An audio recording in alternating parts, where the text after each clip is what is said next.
welcome to this screen that hasn't actually loaded in properly yet. And it's probably going to look real screwy when it does, because this is a reverse captain's draft game. This is the Learn Dota 2 League Season 21 All-Star Game. Today we're taking a look at Team Hollywood taking on Team Safat. Almost all the All-Stars are present here today.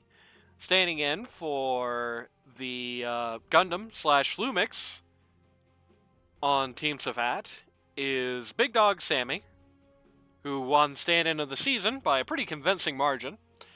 Standing in for Cryptic is Narratophobia, who is here because all the Pause 4s weren't here.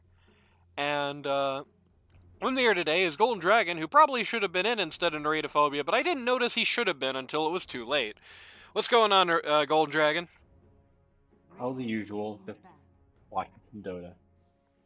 So, for those of you who aren't aware, as I said during the draft and in the my channel before the game starts, both teams have one traitor in the midst.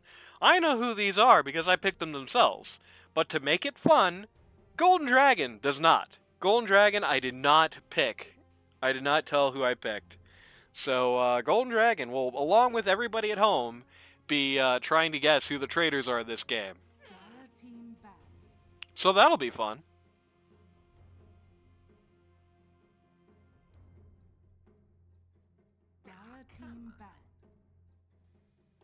Also, I gotta resize my little chat client thing, which is why it's going to be looking weird for a minute.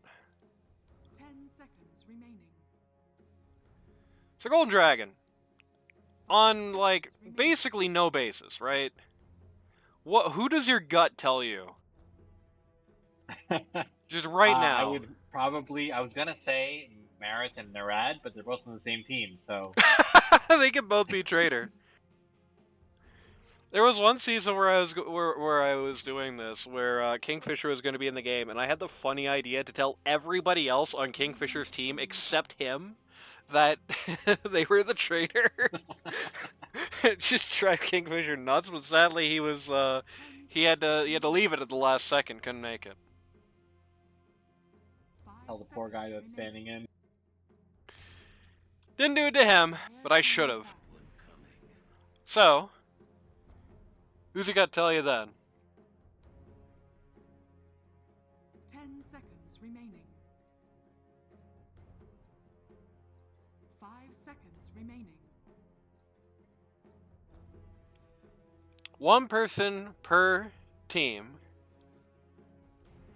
If you're guessing, you're just guessing completely blind. Who is it? Oh yeah, Narad and Safat. I just have to be blind about it.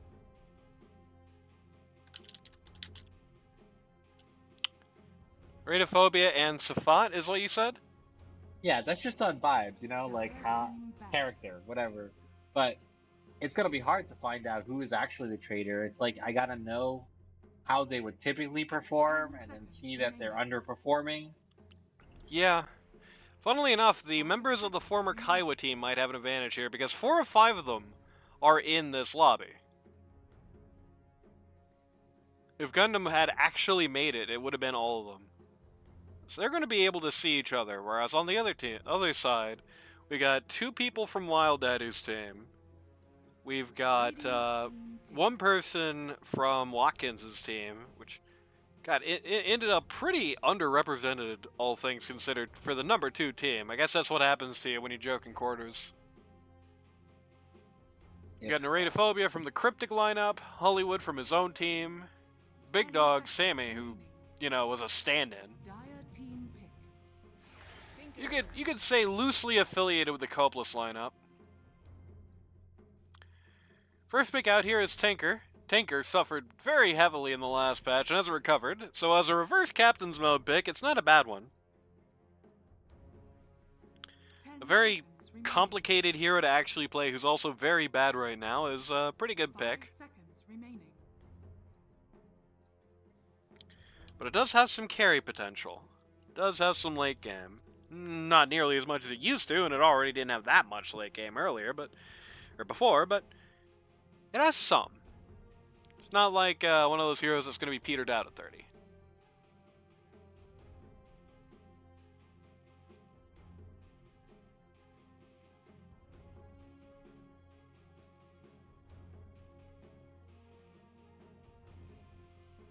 Radiant team ban.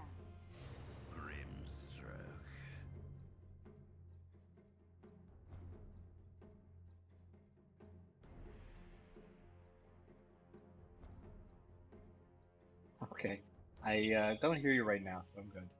But 10 seconds remaining. oh, I wonder what he's talking about. 5 seconds remaining. Got it. Done. Grimstroke being picked for the Hollywood team. Something Narratophobia actually plays from time to time, I think, but a very early game oriented support, really. The only way Grimstroke's gonna have any impact on the later part of the game is if Dire ends up with a big enough hero he can make a clone of. He can still do that, right? Radiant team ban. I haven't seen Grimstroke this hero in making so a long, clone, I I think. haven't even thought about that. What'd you say? With the Ags? Yeah. Yep. Okie dokie. The only way that's going to matter is if Dire ends up with a late enough game carry that that matters. But if you're doing that, you're already kind of grieving yourself in reverse captain's mode, so... 5 seconds remaining.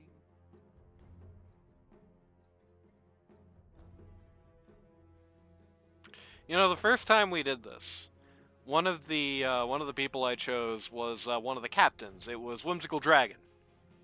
And Dark Ace was complaining to me after the game, like, Whimsical Dragon gave us, like, an impossible game in Game 1. He picked their way better heroes than the ones we got, and I was like, he was the traitor. Team ban. It's a very How did you effective pick way to do it. captains? What'd you say? How did you pick captains? The captains were, well, it was supposed to be decided by the person who got the most votes. But the person who got the most votes said no. There was a three-way tie for second place, and the one who wanted it was Hollywood. Remaining. Hollywood's counterpart is Safat. It used to be that we would give it to, like, first and second.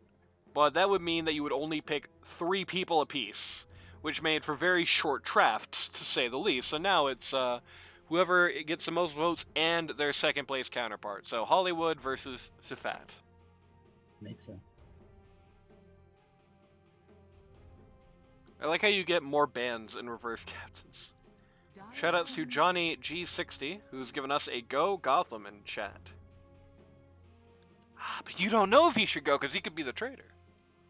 Maybe it's Stop Gotham.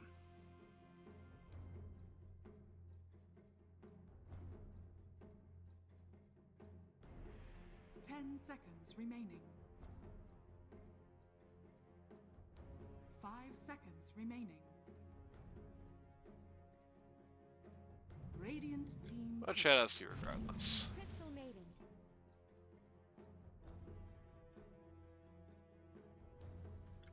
There we go. Up. Thanks for the follow, Johnny60. Shoutouts to you. Second pick, Crystal Maiden. 10 seconds remaining. Again, very low carry potential. 5 seconds remaining. I guess that's a good strat for this mode. Yeah, Radiant just 5 team very early game supports. Hollywood seems to be trying to go for complicated heroes. Heroes are not easy to play. But Visage is a very I think- interesting one to say the least, as that's currently one of the best heroes in the game, even if it's very hard to play. 10 seconds Yeah, remaining. it's strong. 5 seconds remaining. I've only seen half the graphic advantage, but I definitely think that the team that Hollywood has drafted so far is stronger. Is that right? He drafted the Tinker Visage.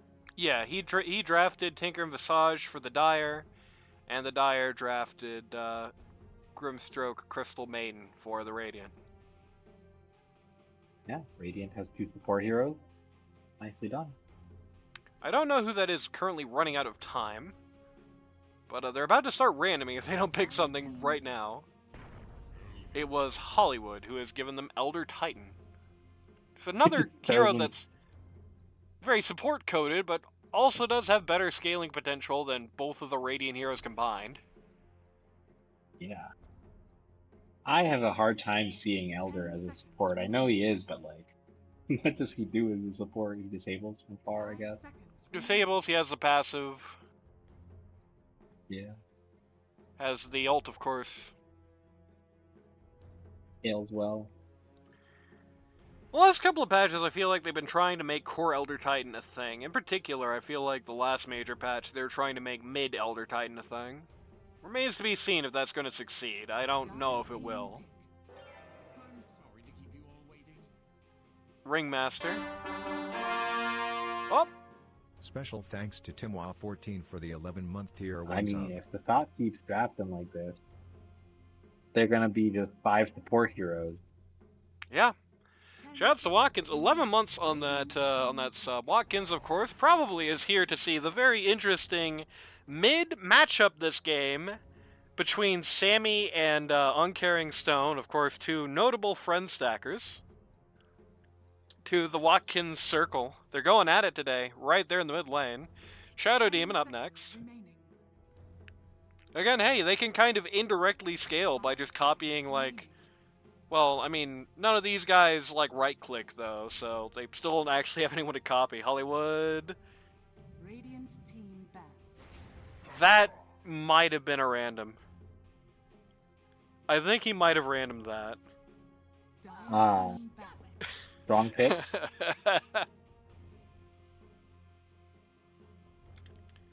Oh my, yeah, they randomed. They Wait, randomed is that a, Huskar for is the that a Dire. Hollywood trader? Oh, man. It could be. 10 There's a seconds non-zero chance for all these people. That's awesome. He randomed. He got Huskar. remaining. Oh no, poor Uncaring Stone is gonna have to run like Ringmaster mid into Huskar. That's gonna hurt. Could be like Huskar 1 though. Could be like the Winx Huskar or something, but... Still, that's super gonna- awesome. Seconds remaining. Who's gonna Dire play the team ban. Huskar? Is it Yeah. Gotham or Stammy? Yeah, there is a legitimate question of that. I guess right now, the hypothetical best lineup for the Dire is Huskar 1, Tinker 2, or Titan 2, I guess, if you want to run that risk. Titan or Tinker in mid, Visage 3. The one who didn't go mid 4. Just the fact that we can even attempt to predict the Dire team. 10 seconds Yeah, remaining. the Radiant can't team is like Radiant. God That's a knows. lot. Team pick. Enchantress. Nice. That's a hero we haven't seen the entire season. Holly sus AF. His own team is questioning him. 10 seconds remaining. 5 seconds. And the way we're going to do this, of course, for the record, is at the end of this game. I'm going to, You may now select Yep, your 5 supports with 0 carry potential. Again, the most carry potential they got is Grimstroke and Shadow Demon making clones of Huskar. Or Enchantress, I guess. That's it. It's the best they got. Carry CM. Oh wait, did they take away the attack speed talent? I don't know. They do have a few of those lingering remnants of when they were trying to make CM core a thing, but nobody has ever fell for it, I don't think. They did. They took it away. I think it was the latest number patch. The Grimstroke is going to be their mid. Saj P4.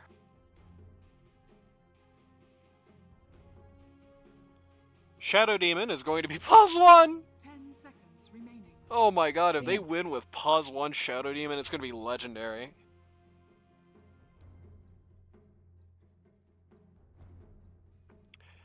I can tell you this, Winx is going to be the Elder Titan. The trader on the Dire is certainly going to have their work cut out for them. Yeah.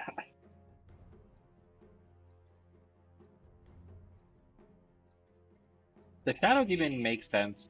His innate will help him get damage if you put him on carry. I mean, it's probably very hard to do, but maybe doable.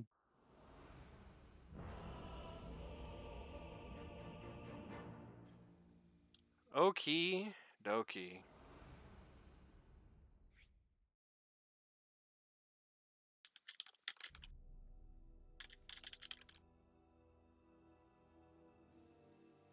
Oof.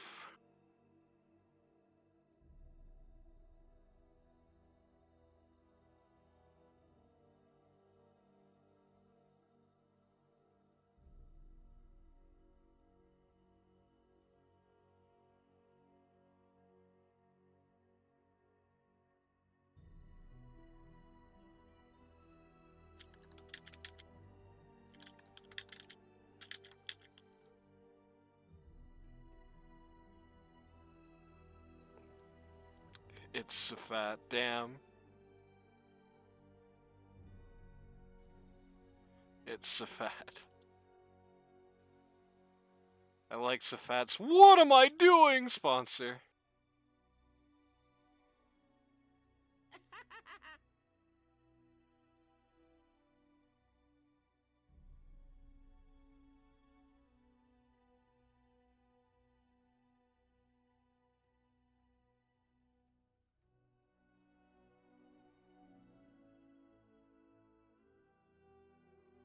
Feeling under the weather? I mean, do they think Safad drafted them a bad team? I think they drafted a good one. I mean, they didn't, Can captains be imposter?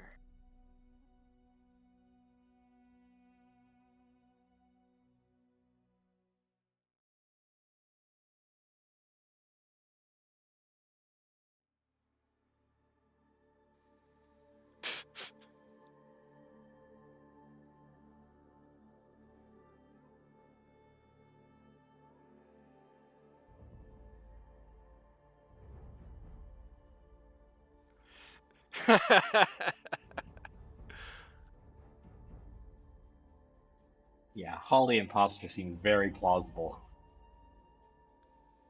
Can't wait to see the P1 disruptor.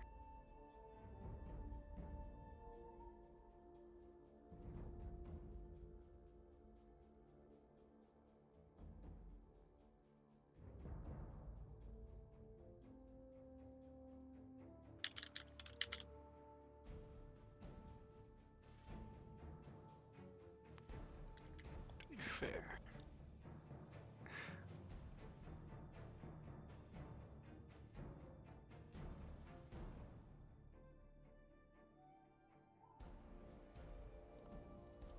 See if we can ascertain anything from one's starting items. They all look pretty normal. Well, as normal as they're gonna look in a reverse captain's game. Sorry, Laura, you didn't win All-Star. You weren't in this season. And don't play Dota. Our best hero. That's true. They did let Hollywood have Disruptor. I'm gonna say Maris items are a little sus, but I mean, what are you gonna buy on Pause 3 CM? regen. Mana regen. Well, if you just use the word region, then she got it. Yeah. It says I'm buying Jathreem and hiding it.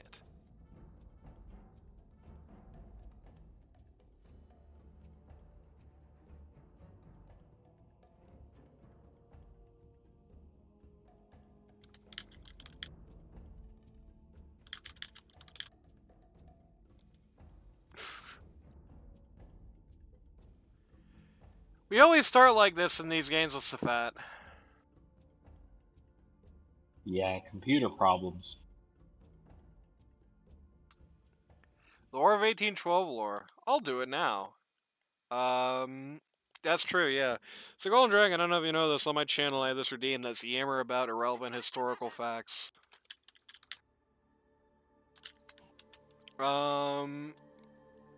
So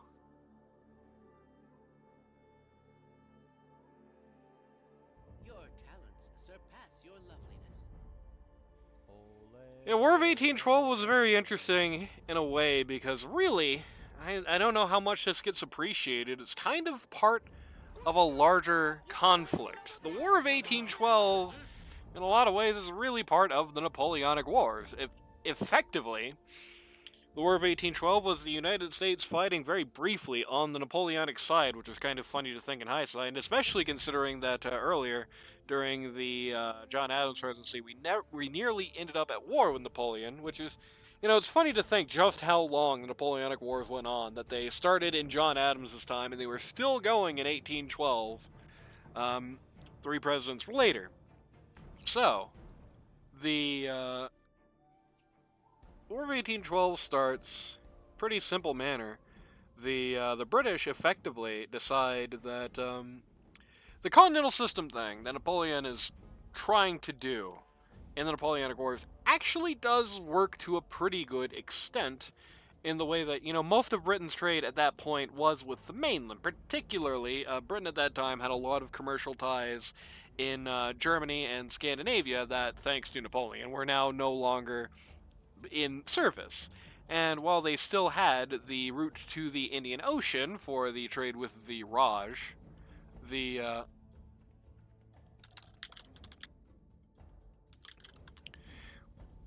you did have trade with at that time the East India Company.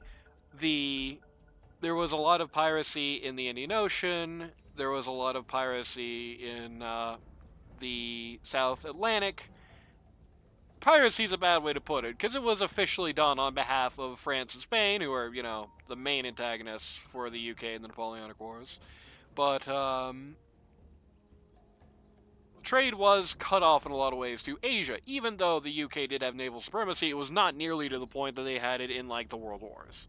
So, War of 1812 is effectively, it starts for very commercial reasons. The UK basically just wants to start charging Americans a hell of a lot for their trade and taking these advantageous positions. They start trying to more or less threaten Americans into trade by gunpoint, which never seems to work all that well. They start impressing sailors off of American ships to refuel the manpower of their ships in the Caribbean and the South Seas, to try and combat the French and Spanish piracy, keep those lanes open. And that's really where it begins. The U.S. declares war on the U.K. as a response to these attacks, and things go a little bit. Well, honestly, they go a little bit mild. It's very much like the Russo-Ukrainian War, very much like the Iran-Iraq War. Elder Titan has paused the game. He did that in all those wars. Anyway, very much like those wars, 1812 was in many ways not a stalemate. A stalemate would be the wrong way to put it, but it was just very wildly swinging, and it never got too far away from the center. You would have a British offensive from Canada in the Great Lakes region with local natives, including the guy whose name I really can't pronounce, and I shouldn't try to on stream in order to not offend Native Americans. But it starts with a T. I guess I will try to say Tecumseh. I've never heard that out loud. I've never heard it out loud. What? Better to try and fail than to have not tried at all. Of course. Who effectively, at this time, the Great Lakes area, especially the modern state of Indiana, is under Native American control. American settlement hasn't really happened here, at least not any further than what the French are doing in their own colonies, where there's the occasional American trading post deep into the territory, but just completely isolated with 10 people in it. Just a few merchants and a few guys with guns to keep order, and that's it. Tecumseh says that the Americans will definitely eventually come and bias towards the U.S. I mean, the UK started it. Anyway, so Tecumseh went to the native tribes and said that eventually the U.S. will come and will take their territory, and likely he was right on this. The U.S. was already openly sort of. Oh, Wellington fucks everyone up. Well, like beef Wellington. That's in Europe, I'm afraid. But gets the tribes together. Basically says, if we don't stand up now, the British have promised to respect our rights. What's actually happening is the British have offered Tecumseh that if the UK wins the War of 1812, they will sponsor the creation of like a Native American monarchy around the modern Great Lakes, and he will be the king. But he doesn't really tell everybody that. He says we got to do this for our freedom, and it's a bit gray and gray because the point is correct, but Tecumseh is also definitely in for himself, and so they effectively join the British side. But 4 years, it is just a swinging back and forth. The U.S. attempts to invade Canada, gets a little ways in, gets repelled. The British invade the Great Lakes region. They get a few battles, but then are eventually kicked out. Mostly, actually, by two generals, Bill Henry Harrison and Zachary Taylor, who would later be elected to very short presidencies. Funny how that works. Anyway, so the the Americans make another attempt to try and go north and go west into some territory that the UK has already occupied in the Louisiana Territory. And they do well for a while, and then that gets repulsed. The UK comes down. They burn down the White House, famously. It's often attributed to Canada, but it was actually British. It was actually the British who were able to do this. British Army, because I mean, at the time, Canada's like barely even populated, to be honest with you. But the British burn down the White House.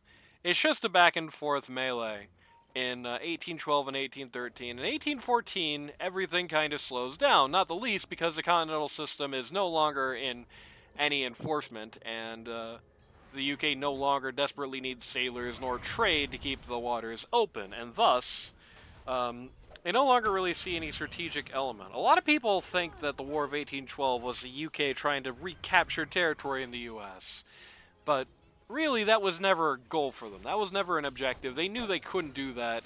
They had such a bad time last time. American independence was in a lot of ways, the UK deciding it was way too much of a headache to keep these guys in order. So, there was never an objective goal, though they did think about at least taking over the Louisiana Territory. Oh, goodbye, Huskar. He's vomited on to death here, actually. A lot of magic damage in this safe lane for the Radiant, and Huskar isn't high enough level to do anything about that yet. Anyway, we'll end the 1812 diatribe here briefly to talk about the roll call, everyone's favorite part of the cast, for the Hollywood All-Stars. Pause 1, you've got Kiowa on the Shadow Demon. Pause 2, you've got Uncaring Stone on the Grimstroke. Pause 3, you've got Marith on the Crystal Maiden. Pause 4, Narratophobia standing in for Cryptic on the Ringmaster. And pause 5, you've got Captain of the Team Hollywood on the Disruptor. On the other side of the coin, for Team Safat, pause 1, you've got Winkx on the Elder Titan. Pause 2, you've got Big Dog Sammy on the Tinker. Pause 3, Video Game Enjoyer on the Huskar. Pause 4, Gotham on the Visage. And pause 5, Safat, Captain of the Team, on the Enchantress. Winkx very low here. It is in fact going to go down. Well, the Radiant team comp is obviously not destined for long-term success. It is definitely notable. Easy. It is definitely notable that these lanes are probably going to be pretty heavily favored towards the Radiant, just as a result of the fact that, what do you mean the Dire killed Uncaring Stone? Just as a result of the fact that the Radiant is so heavily oriented in the early game.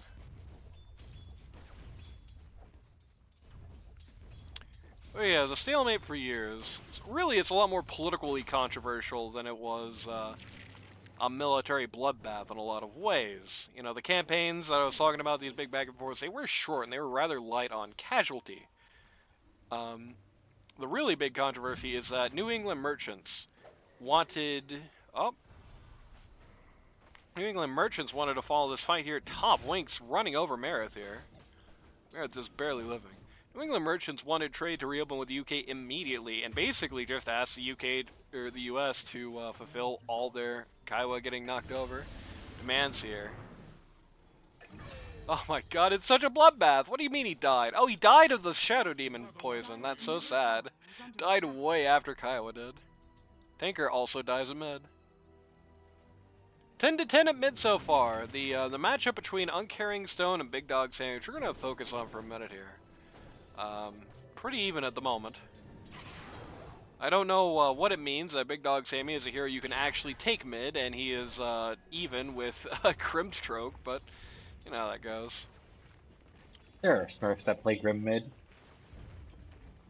So, Golden Dragon, who do you favor? The Tinker versus versus Grimstroke matchup? I think for the laning, probably the Grim, but then later on the Tinker. You're probably not wrong about that. New England wants to effectively surrender to the British demands and just immediately in the war no matter what happens. Actually, there is a brief movement for New England independence in this time. The South actually wants to prosecute the war further. Video Game and Jory getting sent way back here, right into the firing lines of these two guys. A bot, thanks to a big glimpse from Hollywood, is going to go down. Not much kill pressure in Gotham, though.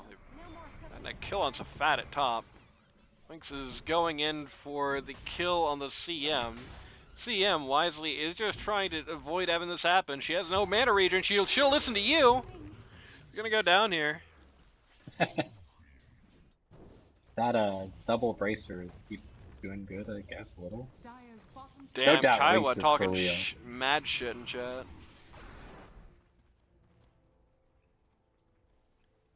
Anyway. So. Safat is imposter. Damn, mad trash in this chat. This is crazy work for the All-Star game. This is exactly what I wanted to see. This is the content we want. Dire's top tower is under attack. Really, probably the most notable actual battle in 1812 is actually kind of after the end of it. In 1815, there's basically not been fighting for 6 months, but the UK doesn't want to actually sign any kind of peace treaty as of yet. They're kind of trying to keep their options open in a lot of ways. Not officially ending hostilities, basically just in a really in this ceasefire, more or less. Very tickety ceasefire that everyone kind of feels could end at any time.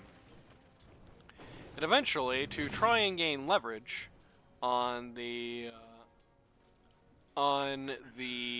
United States, they are going on Kiowa at bot. Nope, he's going to slip out of here. They are going on Naritophobia at top. Still trying to slip out of here. He hasn't made it. Radiant are scanning. They send a detachment of Marines to the city of New Orleans. Golden Dragon, what do you think of the city of New Orleans? You ever been there? Yeah, I have. I was there for Mardi Gras, and it's not the best representation of the city. I think I would be doing it injustice. I'm sure there's a lot of character that I just don't know of yet. It's true. Were you there? What year were you there for Mardi Gras? This year? No, this is like 2012? Very nice. If you were there last year, you would have been there the same time I was. If you were at Mardi Gras in 2025, you were there with me and you didn't know it. Well, That's tragic. I wish I was. the British Marines, they make a landing just outside of New Orleans, which at this point is not a major city yet. It's still the largest city in former French Louisiana by far, though that's saying very little. That's like being, the largest city in the state of Idaho, right? Not much competition. The problem is, if you've been in New Orleans, around New Orleans, you probably know this. Oh, probably know that Winx almost dies here. Going to do a big stomp, not actually put anybody to sleep. I think he was looking to get a kill on the Ringmaster here. Uncarrying Stone has shown up, looking for a gank. He's got an Invis rune, but unfortunately for him, walked over a Dire Sentry. Safat's going to go down, but Winx is going to walk away. What is happening? We got another fight down here at bot. Everyone except Gotham dies. Gotham has that stupid passive, so he's the only person who can survive this lane. I wish I saw that fight. I wish I Gotham's my did top too. suspect. Everything crazy is just happening all over the map. Gotham has more last hits than VGE. That's classic Gotham. That means actually nothing here, as it's Gotham. Yeah, more last hits than Merit at this point in most games too. If you've been around New Orleans, especially north of it, you know that the area around New Orleans is very swampy. Traditionally in military tactics, right, in strategy, the defender has the advantage unless they're Merit and are going to get slept by the Elder Titan. They're going to give a moment for these two to get their cooldowns back, but looks like CM's probably going to be okay. She has arcs at this point. Man, he's so fast, this stupid Elder Titan mobile thing. Oh, we got an ult here from the Ringmaster. This is actually really bad for Winx. He's going to go down here. Kaiwa just got a double kill at the bot lane. Nice. It's just pandemonium. Chaos happening everywhere. Tinker at this point is kind of smashing up mid. He is up, a lot of last hits. He's up. Oh, goodbye, Enchantress. TP'd in after that was all over. Up in last hits, up in level. Big Dog Sammy is currently the big dog here in mid. Historically, the defender usually has the advantage when it comes to a battle that both sides know is coming, because the defender gets time to set up defenses, right? You could set up little walls, you could set up little stakes for the cavalry, so on and so forth, artillery setups. But in a swamp, they get no such upside. Swamp. I don't know if you've ever tried to build something in the swamp, but yeah, if wet terrain, if wet ground doesn't want you building in it, you ain't building in it, basically. And the terrain around New Orleans at this point, of course, is very, very wet. The defenders are nominally in as bad of a position as Winx is there when he's in the Disruptor ult getting stunned and hammered by the Radiant support line. It is a tough time in that top lane. Yeah, originally the Winx was doing great, but now it's kind of a massacre. Sammy comes in and assassinates the Grimstroke here, by the way. Or no, that actually happened at mid. I don't know why I got a voice line for it. But, yeah, that's usually how it goes. The defenders have no real advantage. If anything, the attackers get the advantage at this point, which is pretty contrary to what usually happens, as Kaiwa is getting gone on here. He has himself some raindrops, so this is going to be a little bit less scary for him. He's trying to buy some time here for his friends to show up, but his friends aren't really all that interested. Oscar is going to go in on the CM. Everybody else goes in on Kaiwa. Uncarrying Stone is going to come in and actually clean a house here. Gets a double kill, which is pretty nuts. The Grim mid. It's true, yeah. He's got no items, too. He's literally just got levels. Well, I guess he has 2 nullies and arcs, but, I mean, that's not why that kill happened. Anyway, British send Marines to New Orleans. The attackers really have the advantage there because as it turns out, you can just choose when the battle happens, and since they can't really set up defenses or anything, and where you're attacking from, they can't set up defenses or anything, they can't entrench themselves, they can't set up any sort of naturally good scenario for themselves. At least, such would be the case typically, but the British get intercepted in a way. Intel comes Weeks in. is so sad. What? Weeks looks so sad up there in the corner. He's like, I'm done Yeah, with he's this having a lane. jungle as Elder Titan. The British are caught by local sympathetic to the Americans, who find that the British are actually dealing with the muck themselves. They try to wheel in. They don't have any artillery on hand. They'd rather like some for the battle. It's a pretty good thing to have. They end up wheeling some through the swamp, get stuck, and actually get bogged down for a little while. The Americans actually know where the British are attacking from. And the presiding general, the very controversial Andrew Jackson, makes a very controversial move. Well, if we're in the swampland, we can't build proper defenses. CM is going to find the enchanters here. The Disruptor Jail is going to do a number on her, but she's going to just barely live. Sammy comes in, trying to throw in stuff here, but actually gets caught by Kaiwa and killed. Safat is, I think, doomed. Oh no, Safat lives with just a little HP. Hollywood is too slow with those auto attack slows to actually get him, but Safat runs back in, is now in danger again. Winx is going to get hammered. Everybody's going to go down. It's 1 for 4 favoring the Radiant. And then Uncaring Stone dies to creeps just to reset. Actually fighting Gotham at bot. Gotham can't have been that happy about that. Would have been 2 for 4, but whatever. Anyway. What do you think of the Echo Saber on Elder Titan? What else are you going to do to make Just him trying to +1? Battle Fury.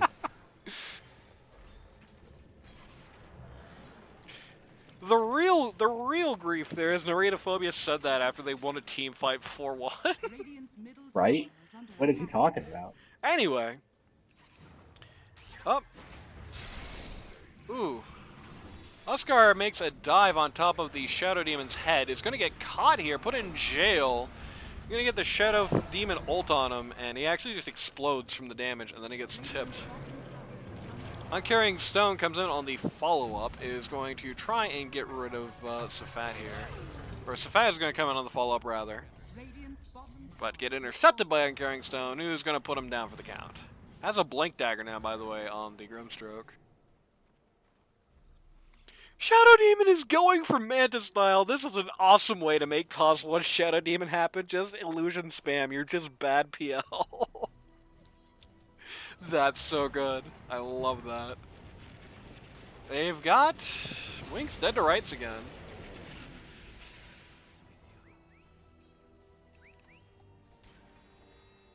Either way. top tower is under attack. Andrew Jackson says, well, we can't build here, but I've got a pretty good idea of something we can do. Makes earthenworks. You don't see those in military history for the last, like, 400 years at this point, but that's what he does. Instead of trying to build something on the wet ground, as Huskar is going to dive on Hollywood, he's going to get him. He's going to say Thugwood before he dies.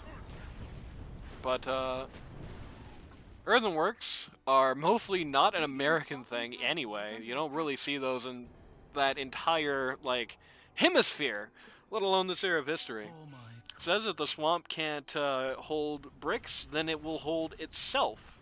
Makes these temporary fortifications out of the swamp itself, basically. Little barricades, even a little mud fortress, more or less. And this page he takes out of... Okay, this page he takes out... What the hell is that? Out He's having a tough time. West African history. Ends up winning him the battle in what is, to that point, probably the most impressive victory in American history as far as a battle goes, and still probably top 5 to this day, really. Maybe top 3. Because, really, you know, in most battles in the Revolution, we either lost or had some kind of massive advantage that the British couldn't deal with. But in the Battle of New Orleans, we were the guys with the downside. We were defending terrain that sucked to defend. We were outmanned. We were outgunned. But thanks to Andrew Jackson, we did end up turning around the battle. We won it, and then the moment we won that battle, we won the war. The British said, actually, in VM. We didn't take anything for it. At the end of the day, the British just said, just return to status quo, and America said, okay. A gift from the tempest of What the British did, level 0 hero. What the British did respect, from that point forward, respect the U.S. Navy, respect its commerce for, Radiant are scanning. really just the rest of U.S. history, and it put an end to any thought of, like a full-scale conflict between the UK and US after that point. Okay, Huskar is going to get jumped here by carrying Stone. He's going to get jumped by everybody. I'm going to go down. 1v5 here. Carrying Stone is burning. He might die. 23, yes! He does actually take the streak off of Uncarrying Stone here. There you go, War of 1812. Any questions, Golden Dragon? What was the next war after that? Next war after that was the War of Winks getting shot up by a tower. Next actual proper war where any real fighting actually happened after that point was Mexican-American. It involved in a couple of conflicts at that point, but nothing that like went anywhere.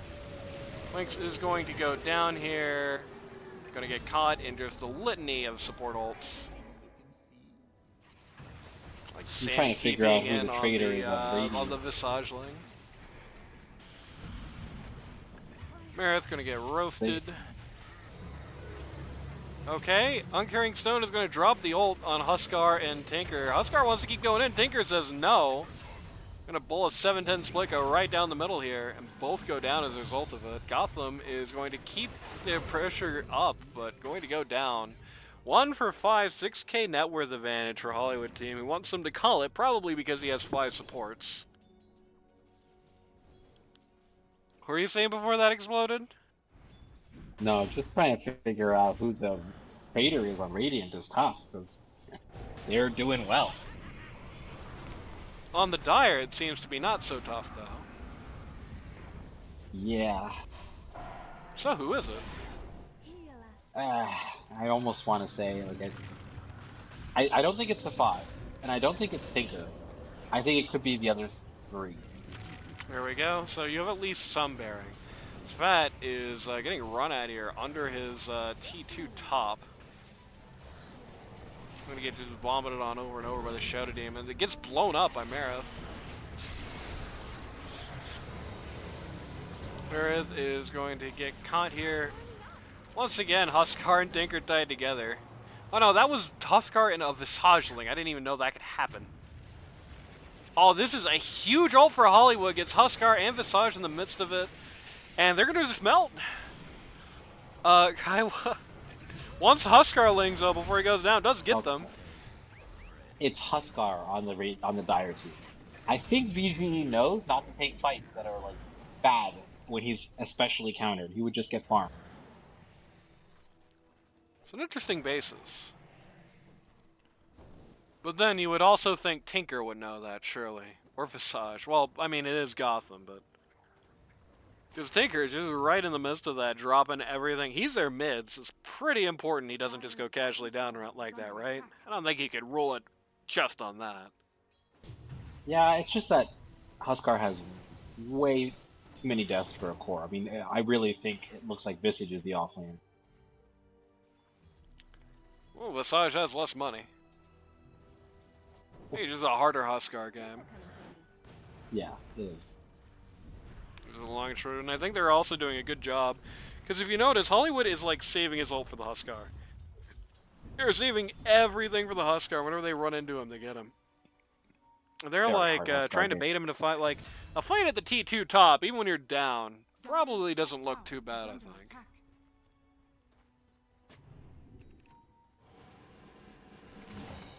They found Narratophobia here. They're going to go for him, and they're going to eliminate him very quickly. Oh, Marith next. Visage is going to... Oh no, Marith, this is a Visage. He has another stun. Didn't even need it. They're going to actually drop him without. Huskar versus the Shadow Demon. Oh, he's just barely going to lose thanks to the quick, timely intervention of Uncarrying Stone. No, he is going to get the kill, though, and get way more gold for that than he lost. It's a kill on the That's Shadow the hard Demon. thing is how much of it is poor performance because of matchups, and maybe he's just not a Huskar player. He has a limited pool.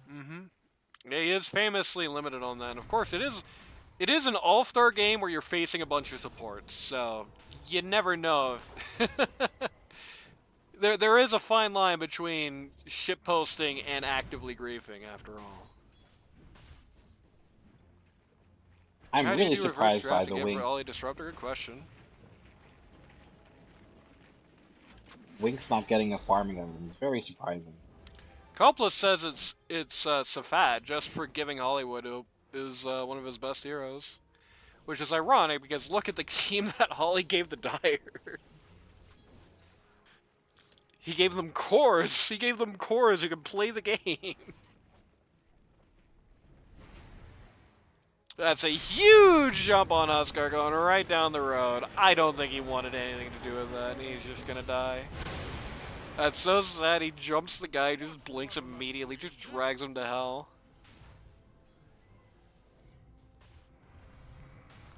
Blink on Disruptor. Sasha's going straight for Ags. Sadly, Invis isn't going to help you much. They have 5 supports. Have the Echo out on the Elder Titan. He's also got his Shard. He's looking for the Ags next. It's actually pretty big here. They've got Winks dead to rights, yep. Taking that casual halfway up the enemy's line farm.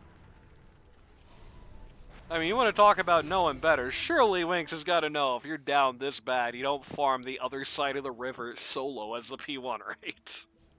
Yeah. That's pretty bad. I mean, maybe not showing a wave.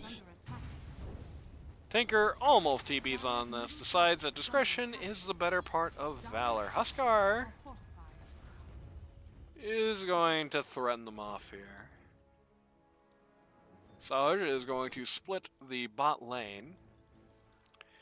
See what Uncaring Stone, if I can click on him, see what Uncaring Stone is building. Oh my god, Uncaring Stone's building a meteor hammer. That's very good. Yeah. Could be right? Maybe? Radiant are scanning. Oh my god, yeah, he really is. The Shadow Demon really is just great value PL with this build. This is the best pause 1 Shadow Demon build I've ever seen. This is so Making use awesome. of that name.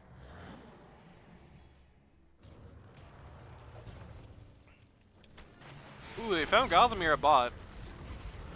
All solo type. Going in on Naritophobia to counterattack. Grimstroke ult really just gets 1, but Safat is going to go down anyway. Meredith is going to follow. Huskar once again in jail. Hollywood really is just hates Video Game Enjoyer. I don't know what Video Game Enjoyer did to this guy. Maybe it was something in Fluffy Hat. Huskar is finally going to get his revenge, though. Is finally just going to run Hollywood over, who really just kind of stops and takes it. But, oh my god, the Legion of Shadow Demons! 3 for 4, which, as a team with 5 supports, is kind of starting to get hairy. Like, you don't want to take a trade like that at this point, I don't think. Yeah, Especially the turning. when it started so well, because they basically just 100-0 Gotham with no expense. They just killed him with no effort, and then they lost what was effectively a 3v3 very badly. Well, they didn't lose it badly, they equaled, but equaling right now, you have 5 supports. That's not a win. It's still a gold change in their favor, just barely, 200 gold. Big XP change towards the Dire, especially for Huskar, who got a lot out of that fight. The real question is, when are the BKBs coming? It's a good question. Dire's bottom tower is under attack. No BKB here, no BKB here, no BKB here. No BKB here. No Yule's on the CM, that's kind of close to BKB, I guess. Kaiwa gets caught here on the bot wave. And Winks gets caught at mid. Teams trade their P1s. No BKB here. In fact, Grimstroke is going all in on the Dagon. Like Huskar is just such a red flag. Middle tower is under If he's not getting BKB, what against this lineup? It was an interesting decision. I guess the mindset is if you're going up against 5 supports, you just want to scale as much as you can. Radiant's Which bottom is what he's tower trying to is under build. attack. Yeah. Dire's middle Titan's tower Ags is will give him under attack. immunity. Wait, why did he switch to BKB now? Who? I don't think Elder Titan needs BKB. Okay, yeah, he's been switching between Ags and BKB. I That's see. the way to go. He's making his decision.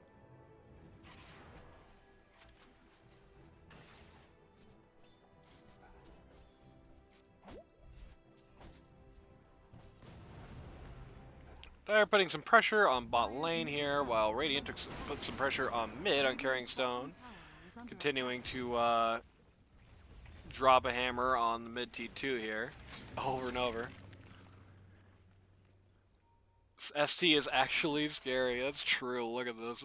Like I said, this is so awesome. They found Gotham very casually here in enemy lines. He's revealed his Ags. He has Invis here. They do not actually have any detection. Oh no, invisibility is invincibility. You're 5 support. Somebody bite dust. Oh no, baby. Actually swooping back in. He probably doesn't realize that this is oh, this is interesting. He's bringing Tinker in on one of the Visagelings. Kaiwa gonna try and save himself here. Big ult from Hollywood. Oh no, what a disaster. That was a great play by... That was a very clever play by the Visage, but a great immediate reaction by the Radiant. They really did not realize the Radiant was all there. Their vision control is so poor. Every one of the Dire's wards is on the Radiant side of the map, where the Dire are never fighting. It's a little nuts. Well, except for one up here. That's it, though.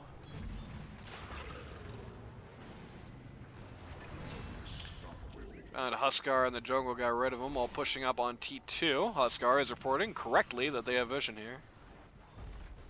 Dire's top tower is under attack. Radiant's bottom tower is under attack. T2 top is going to go down. Dire's are fortified. The road to T3 is open, and they are going to continue to press this. T2 half dead. T1 bot is still up, though just barely.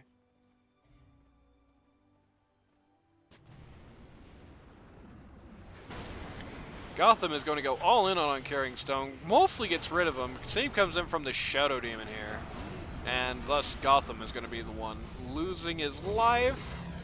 Enchantress comes in, gets tied up by the Grimstroke ult. Tinker comes in, gets tied up by everybody. Gonna go down. Elder Titan ults on top of this, but doesn't actually get anything. It's 3-0. It's 30 minutes. This reminds me of the Wild Eddie game. I think that was the week you missed Golden Dragon, where they picked 5 supports against Power's lineup and won. I wish I could have made it.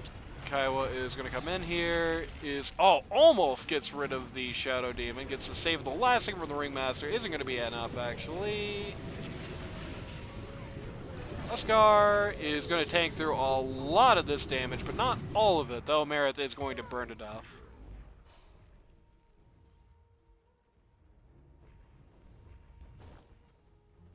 Dire's top tower is under attack. Round 3 from Gotham. This time he's a lot scarier with the Shadow Demon and CM gone. Best actual ways to kill him, they don't have them anymore. Fat is imposter for sure, damn.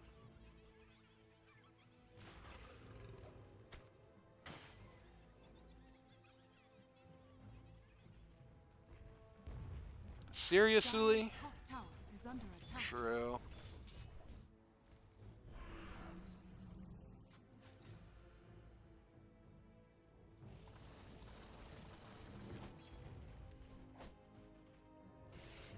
Shadow Demon's queuing Scotty.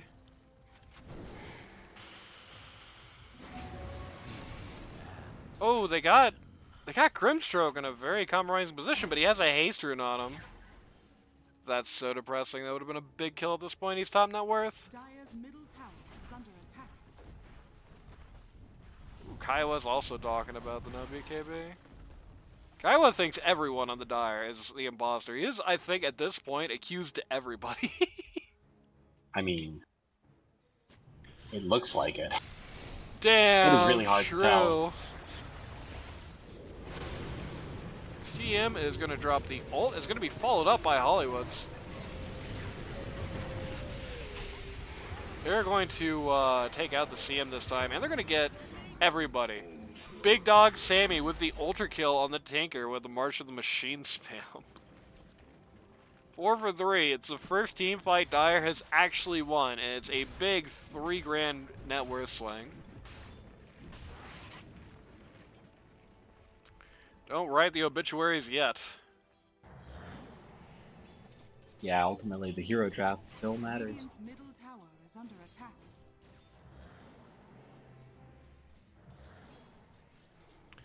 No matter how much magic damage these guys can put out, it's still pretty much impossible for them to actually go uphill. Marith died with Essence Ring off cooldown. Ooh. Cringe. Ags is about to be done for the Elder Titan, which is going to be, like, really huge. If he gets all the heroes on the Radiant, that is 10 seconds of magic immunity. I don't know if it counts Shadow Demon illusions. I don't think it does. I'm shocked how poor Winx is. Huskar is got BKB queued up. He has listened to Safat's advice. Radiant are Or not scanning. Safat, he's listened to Kiowa's advice. Gotham is going in on Kiowa here. Just sitting on top of him. Wants friends, but isn't going to find any. Huskar's going to come in, actually, and... No, too many saves. Every time the Dire is about to do something. This is actually really a classic experience from the LD2L this season. It's something I talked about with your team. There's never just one guy. You never get a pick because they're always 5. Yeah, it's so predictable. Every time Gotham thinks he's found this great pick in the Radiant jungle or whatever, it hasn't really, because secretly he just found 5 guys that are just split up enough that are not on camera. He's about to do it again. Radiant's He already grieved Huskar. What's one more? Going to go on Narratophobia. Is going to get shut down here, though. Oh, this time he's just going to make a swift retreat. He's going for BKB next himself. Fat with the Force Staff coming out. Got Ags on the Shadow Demon, by the way. Before the Scotty started being built, I didn't call that. Cousin is about to repeat history. We've got a Gleipnir on the Ringmaster. Ags on the Disruptor is a pretty big deal. That means the BKBs are going to lose a lot of their value, potentially. CM is going to solo ult the Visage and kill him. That's so sad. Poor Visage.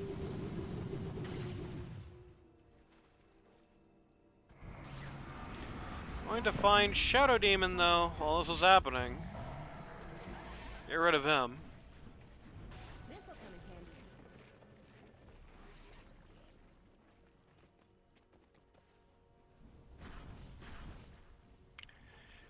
handy. 10k net worth lead for the Radiant. Disperser, no, Harpoon for the Elder Titan. His Ags is now complete. You can immediately see, with that complete, he's immediately coming out looking for fights now.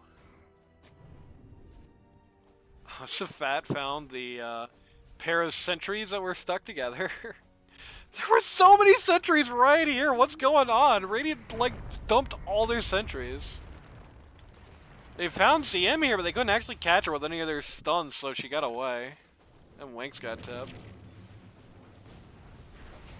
Gar is going on Uncaring Stone. He's going to get feared, but this time his team is there for him, so he's going to get out of this. Marith wants to actually get this kill, but this is absolutely crazy talk. Is just going to go down for it. Hollywood is going to go in deep, get an ult on 3. Grimstroke ult off as well. One of the ulted targets, so the Elder Titan had magic immunity, so it's not able to get anything out of this. And once again, Tinker is just cleaning up house here. Ot 4. That's not good. That net worth advantage swings 5k, over 5k actually. My whole team is impossible. Now the thing has turned. Yeah, that Winx Ags was a huge pickup. Just being able to, Magic immunities. just being able to get that long 10-second magic immunity is crazy. Multiple times a fight, no less. Potentially, I mean. Radiant's middle tower Well, I is mean, falling. it's 17 seconds, but Radiant's middle tower is under attack. Winks is getting his revenge. He's like, I can carry teams. true. Radiant structures are A falling. glyph here.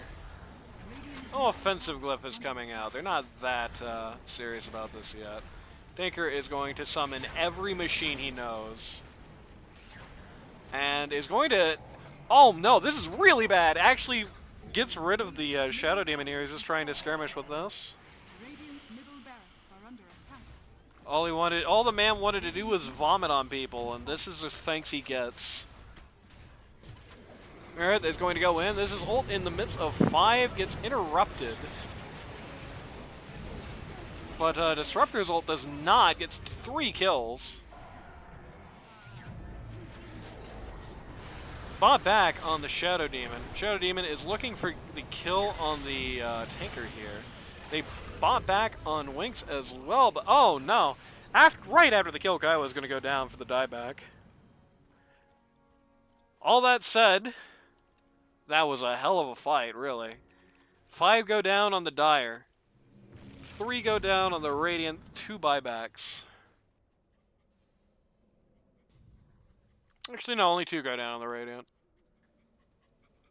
5k Cold Sling back, but damage at this point is pretty serious, as even with that team fight win, they're still only up 1k. Dire's middle tower has fallen. You know, at 40 minutes, it's 5 supports. Dire's middle tower is under attack. Dire do not have a glyph. We do have Enchantress. Huskar up in about 5 seconds. 2 other core, or no, not 2 other cores. The Elder Titan and the Visage up. Dire's middle barracks They're 20. Kaiwa is asking if they want to call it. is under attack. Dire's middle barracks. That is going to go in. Almost get killed. Huskar is going to BKB reveal here. Going to find Marith. Marith is just going to blink out though, thanks to the Yule Scepter. And, well, when Grimstroke ulted, Am I wrong? Huskar walked in there without BKB? no, he had BKB on. He popped BKB and then went in. He got tied to the Enchantress, and the Enchantress just stopped, stayed still. It's tough. I'm still trying to figure out who's the imposter. Just for the record, Grimstroke ult does pierce BKB. So that's what happened there. Marith is going to go down on the retreat. That is a dieback. Winx is very low himself, though. He's going to need to be careful here. They've almost got the Hollywood. Oh no, he got whipped to death! Dang.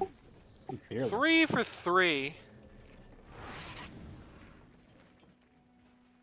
They've equalized the racks here.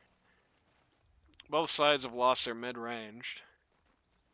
3 for 3. It's a win for the Dire, especially getting those diebacks. Tinker is now way out in front. He has himself a nice Wind Waker. Who are you confident that it's not? That's the real question. I Like in the whole think I game. said earlier, it's not the Tinker, it's not the Enchantress. Not so I don't fat think is it's Bryn. interesting. I also don't think it's CM.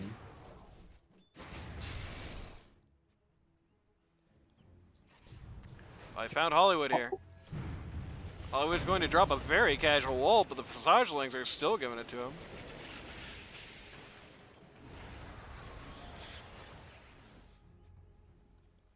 Asking Video Game Enjoyer to go solo Roche and then die to it on quote accident. Video Game Enjoyer does not seem to be following that advice. Take a DD. Tinker is coming. I think he's going to not solo Roche and then not die to it on not accident. Safat is also suspiciously never with the team.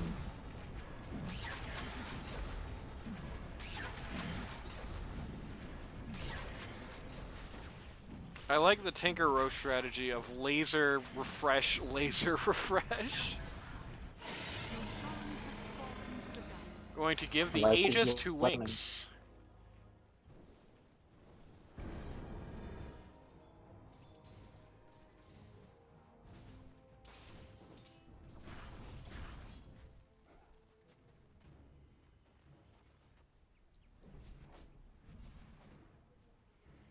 Chantress building Pipe and Lotus.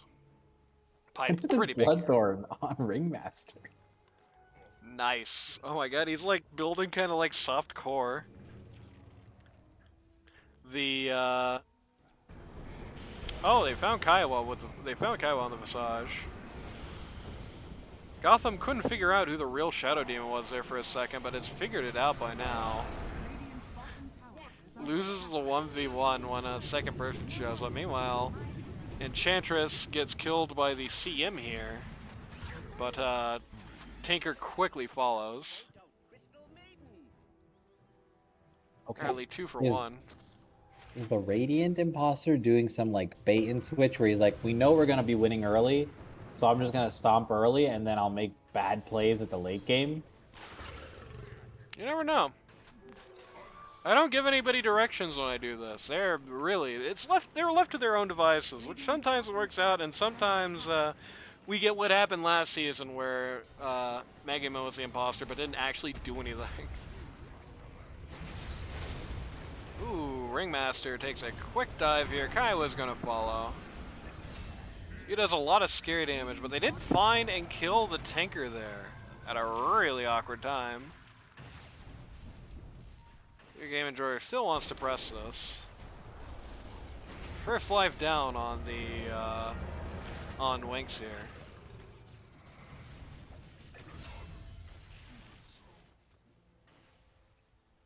Radiaphobia buys back to get the kill on Oscar. Chantress has Pipe now. And, well, she's gonna need it real soon. It's got in the corner here. Glimpsed out by the, ooh. Uncaring Stone actually kind of just died of, nice glimpse, yeah. Uncaring Stone actually just died of the Meteor Hammer. Overcommitted to it while being attacked, just died. So those things are still following around Hollywood.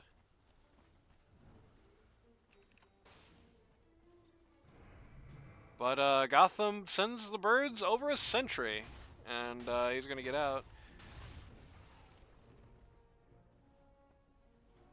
They're playing this smart. They're taking their time until the tanker comes back. It's a lot of their money right now. Meredith has fallen below the Ringmaster at this point. See him, the pause 3 has fallen below the pause 4 Ringmaster. Keep more Bloodthorn. Gotham has found the CM. CM is going to immediately pop BKB ult. Gotham is going to respond to the BKB of his own.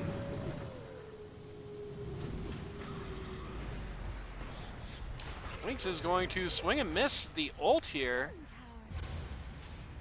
But Meredith is going nowhere quick. Maybe? Oh, the Force Staff, but Gotham, over the fences there, is going to get him. But once again, Tinker is trying to operate independently, gets caught and killed by Narradophobia. Oscar is going to get the counterattack kill, is going to get broken here. Tinker's actually going to buy back. The Oscar is going to just, oh, I was about to say just barely make it out of there, but no, gets killed by the Shadow Demon Vomit. Buyback on Big Dog Sammy could backfire disastrously. Report. Found Kiowa. He has dropped a save on himself.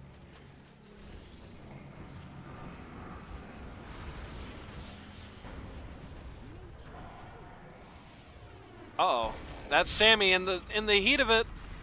Dropped the pipe. Pipe is able to make the save. Winks is in, but he can't figure out who to go after. Ends up going for Hollywood here. BKB out on him. Not BKB, actually. That was just his, no, that was BKB, actually. He has Hags and BKB. This is the most magic meme guy in the world. Radiant is losing manpower severely here. Is going to eventually crumble here. Dire's bottom tower is under Dire's bottom tower. Oh, Ooh, they found ET Oh, trying to nice TP clinch. out. But nothing comes of it, yeah. Yeah, that was scary for a moment, though. I mean, he was going to win the fight, and they actually went on him, so I guess it's probably for the best he didn't do that. He has Daedalus coming out soon.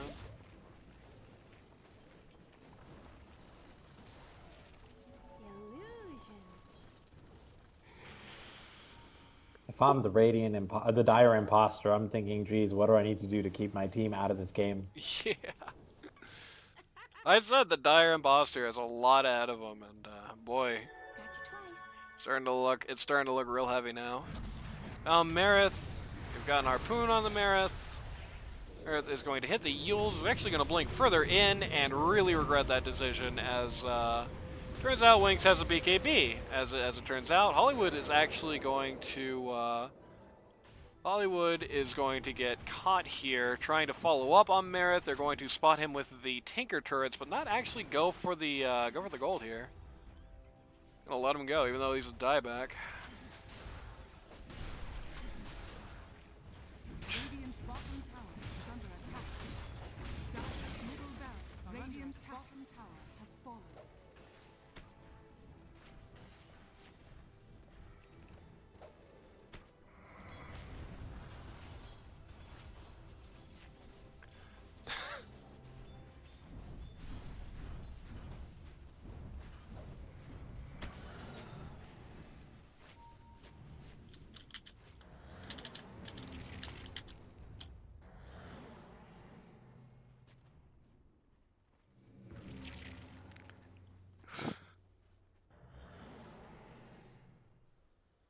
I like the blue Radiant's top blue tower is hot under dog. attack.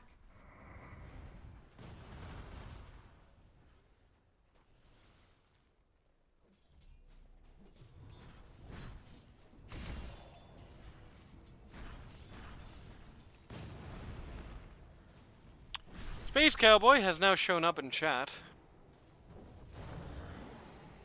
Finally. Winx will carry this game regardless if he had 4 imposters on this team. True. Gotham is looking over these guys here. That is true. He is used to Space Cowboy griefing and then winning anyway. Guywall walks into 5 here, immediately pops the Ghost Scepter though, is able to get him out. Phobia is going to go down. CM comes in with a big ult. He can't actually get rid of her. She's going to take out the Tinker here for his dieback. So they're going to lose a lot of people for it, and by a lot of people I mean everybody. I think this one may be over.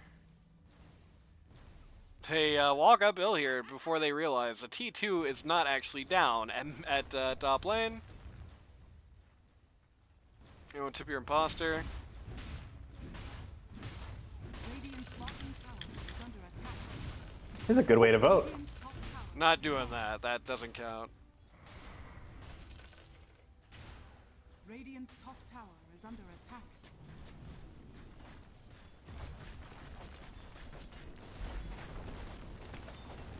Radiant's I definitely don't think Marith is the imposter. I think it's just CM offlane things. Radiant's top barracks are under attack. Radiant structures are fortified. Space Cowboy. Radiant's bottom barracks are under attack. Radiant's top barracks. I guess my take is Hollywood and Safat. Somehow both captains. I don't know. That would be truly awesome. Dire now have victories.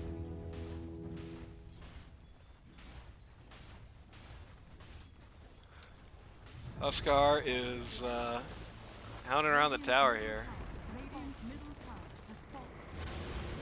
Radiant's Huskar ironically played a very Marith-esque game today. Going to get rid of... Oh no, he's not going to get rid of Rainbow. He's just going to farm Fountain here.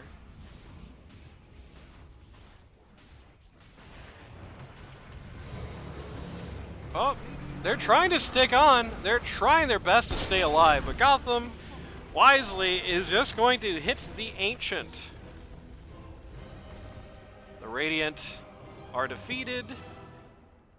And while we stare at this the dire victory... Oh, Space Cowboy is here. Oh my god, I got so many DMs. Okay. Well, let's just do this quick.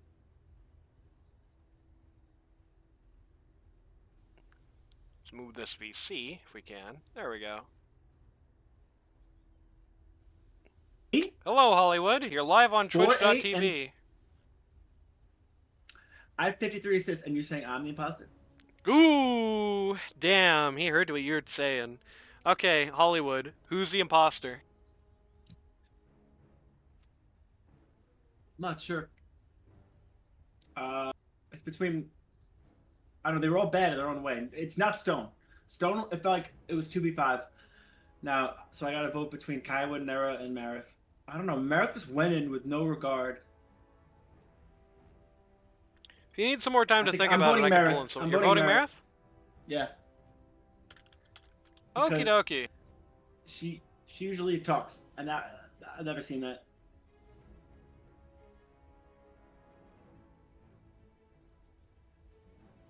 Narratophobia, welcome. Oh no, shit, what did I do?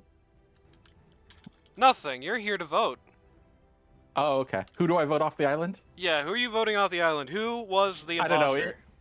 It was it's tough. It's between Kaihua and Hollywood. I think Hollywood having those items in his stash at the start was super suspicious, but I said it was Kaihua from the start, so I'm going to stick with it. It's Kaihua.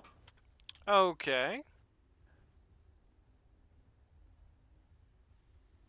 Marith, welcome. Yo, what's going on?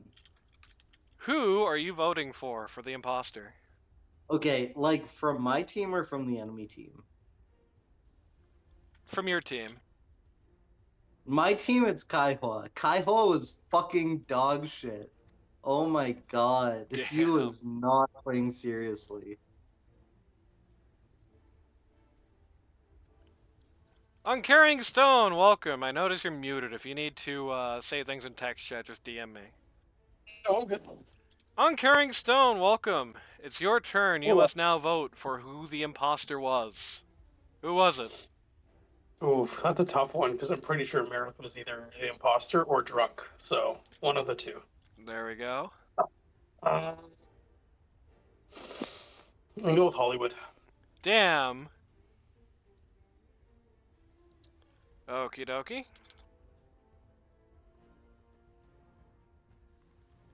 Hello, Kaiwa. Oh my gosh. Who is the imposter, Kaiwa? In your opinion, who is it? So, can I give a reason why I think who I think is imposter? Yes.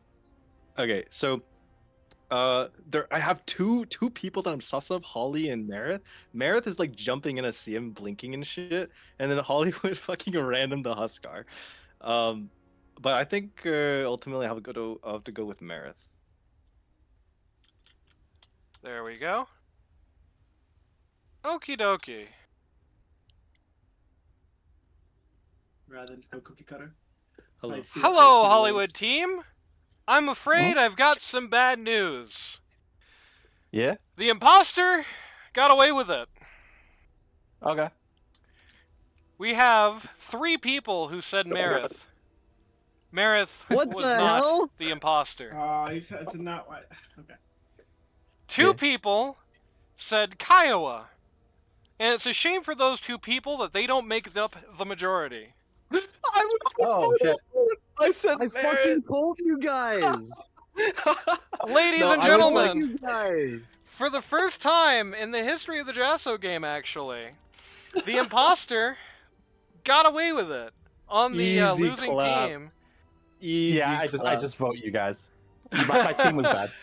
Anthony, Like, can what I the tell you? hell? Can I Go tell you ahead. what I did? Clearly Kaihua.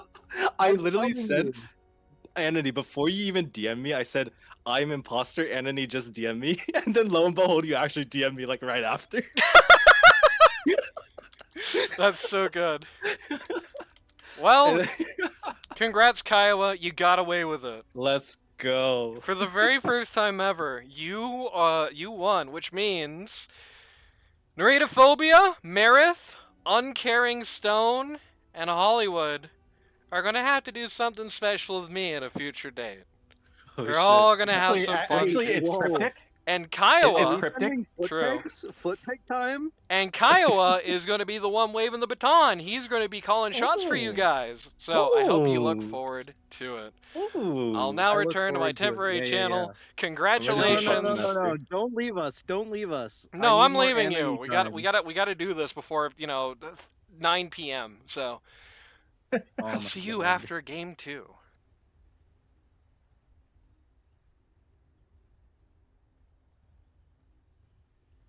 It was Kiowa. Can you believe it? It was Kiowa the whole time. Golden Dragon. Yeah, I don't want to say it surprised me, but I was wrong. Yeah. You thought it was Marath too? No. I was, I You was thought it was unsure, but Hollywood, I said yeah. Hollywood, right? But I True. can see how it could have been Kaiwa. He was kind of off to his own, clicking around, but Well, now we will interview the winning team. Hello, Winkix. Hello, Winkix. You can hear us, right? I can hear you now, yeah.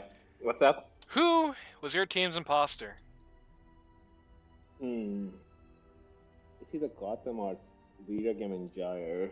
I would say Video Game Enjoyer. You say VGE? Yeah. Okie dokie. Big Dog Sammy, what's up? You're live on Twitch. Oh, what's up, Benoni? How's it going? Well, you're not actually live, but you're here right now, and in 2 minutes you'll be live. Who do you think was your team's imposter? That's tough, man. I think it comes down to VG and Sefat. I genuinely think it was VG. I was calling him out from minute 15. I think he's better than that. There we go.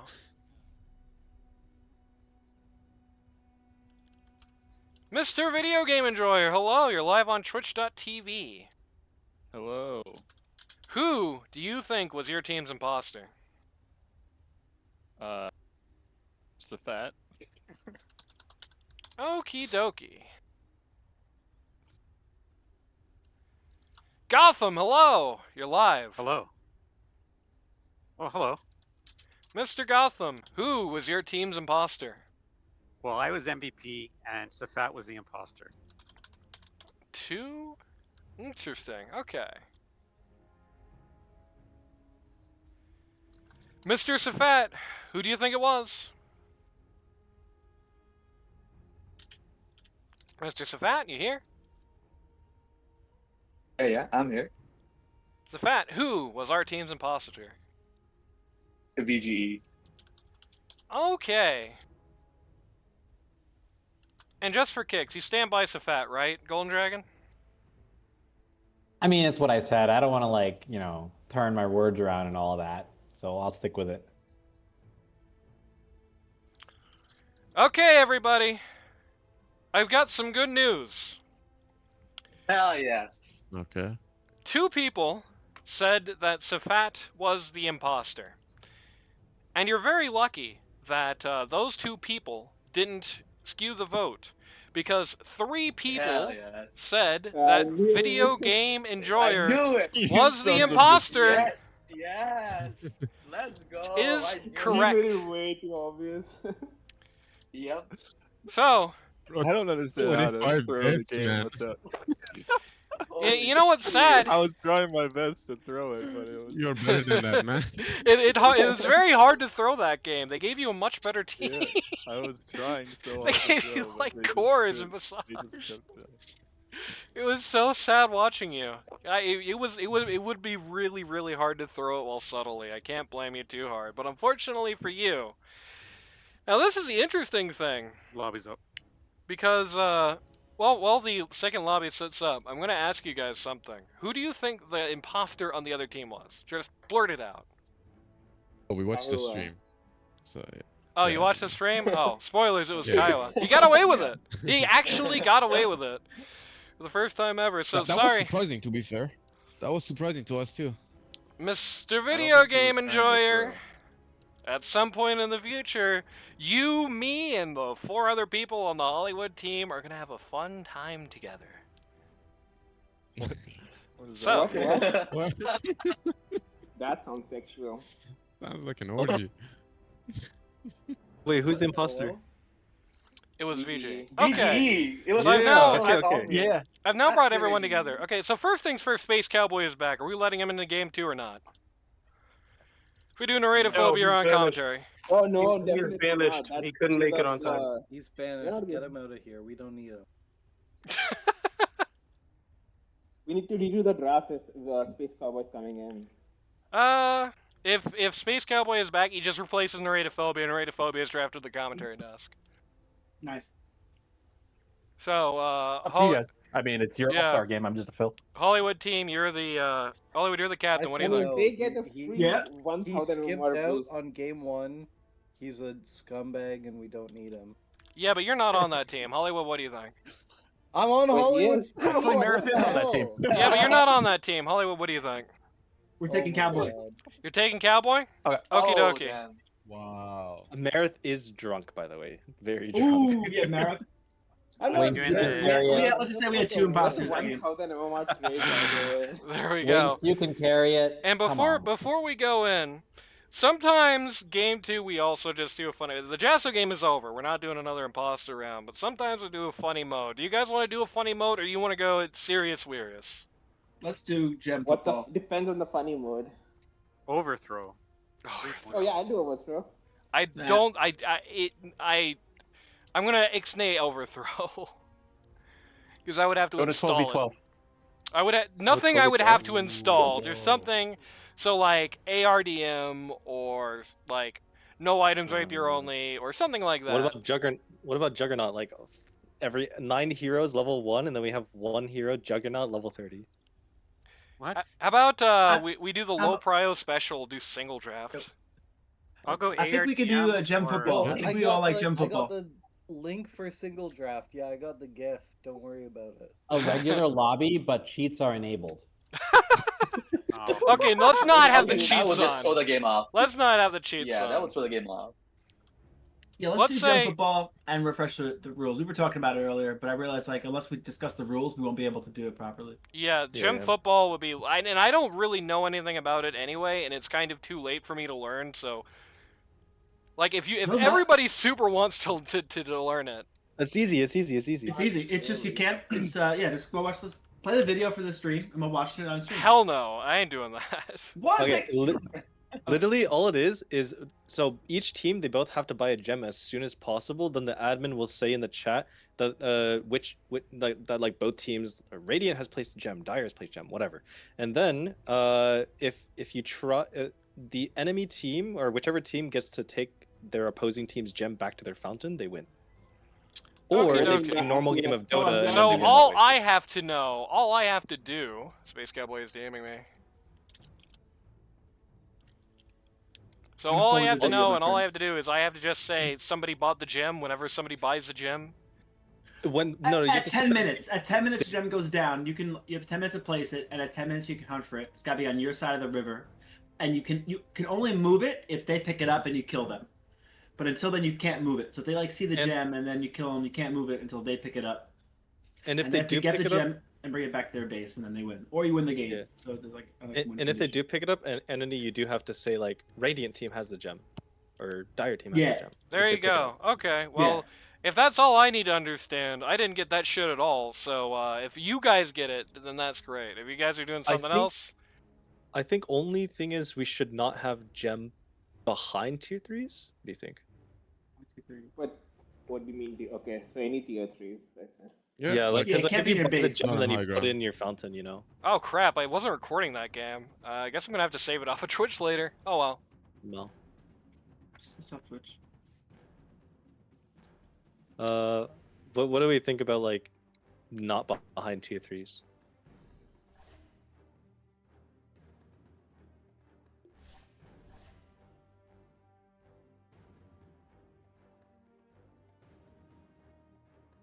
I think that's you fair. put the gem or you Yeah, I think put it that's fair. The, What do you think, rules, Holly? the Yeah, link says let's your go anywhere. river. Why I don't not? know why. I think anywhere would be fine. Right? Yeah, I think so. Yeah. Is there any Yeah. reason Also, we just can- make it easier. Yeah, Instead of yeah. no behind tier 3, just no in the no base. and it's good anywhere else. Yeah. I mean, tier 3s are How- basically base. How yeah. long? How long do you have to put the gem down again after you pick it up? Like, That's a good question. if it's your own gem. Yeah, Well- it's gotta be like 2 minutes, right? What do you think? Either way, you know what? I'll just let you guys hammer this all out. I know everything I need to know, I think. So I will leave you guys to it, and I will... Oh yeah, by the way, Space Cowboy joining the Hollywood team. So this game, Yeah! you will be Let's having go. him, Narratophobia. I'm abducting you to the commentary desk.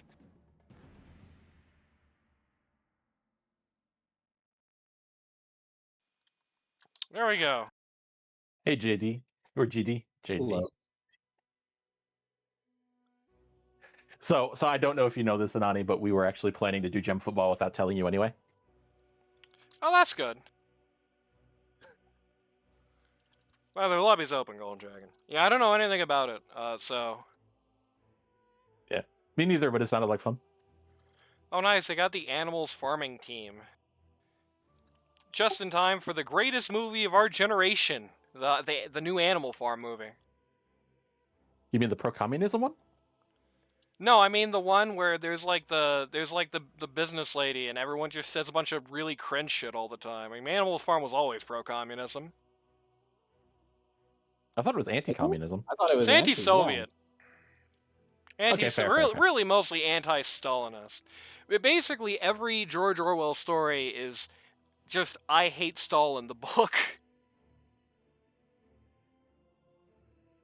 Yeah, I can see it.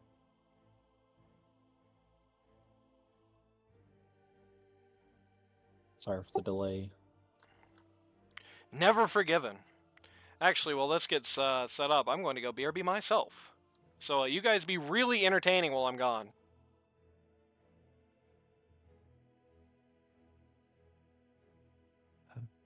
So what did you think of the first games, GD?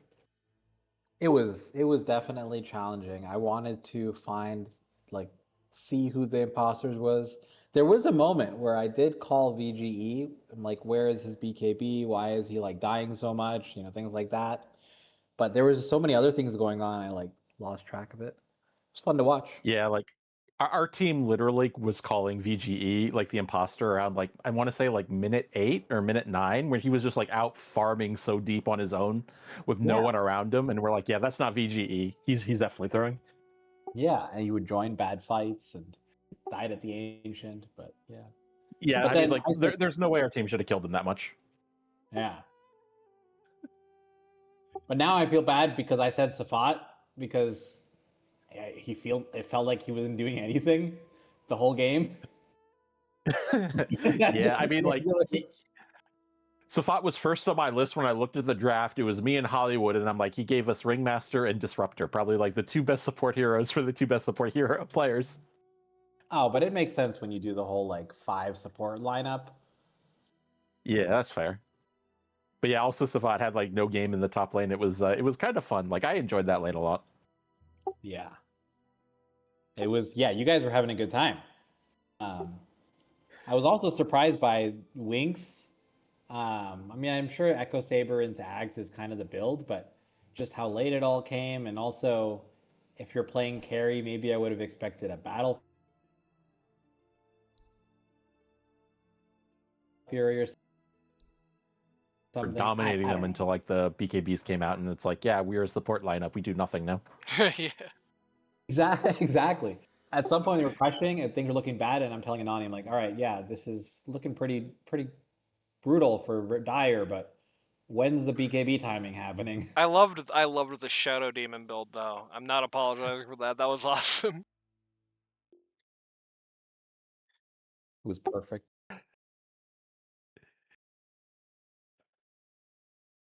Yeah, it was interesting.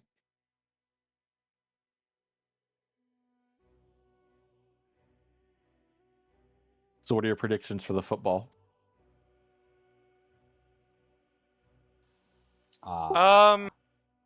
Winks will carry. Elaripon just redeemed force. Like, who do you ban in this situation? I don't know. First, Zeus. Some hero that cuts trees. I think it'll come down to Furion. who. Elaripon just redeemed once. Yeah. Furion, like Storm Spirit probably is a good one to ban. Io. I don't think they're gonna have enough bans to like ban out like VGE like normally happens.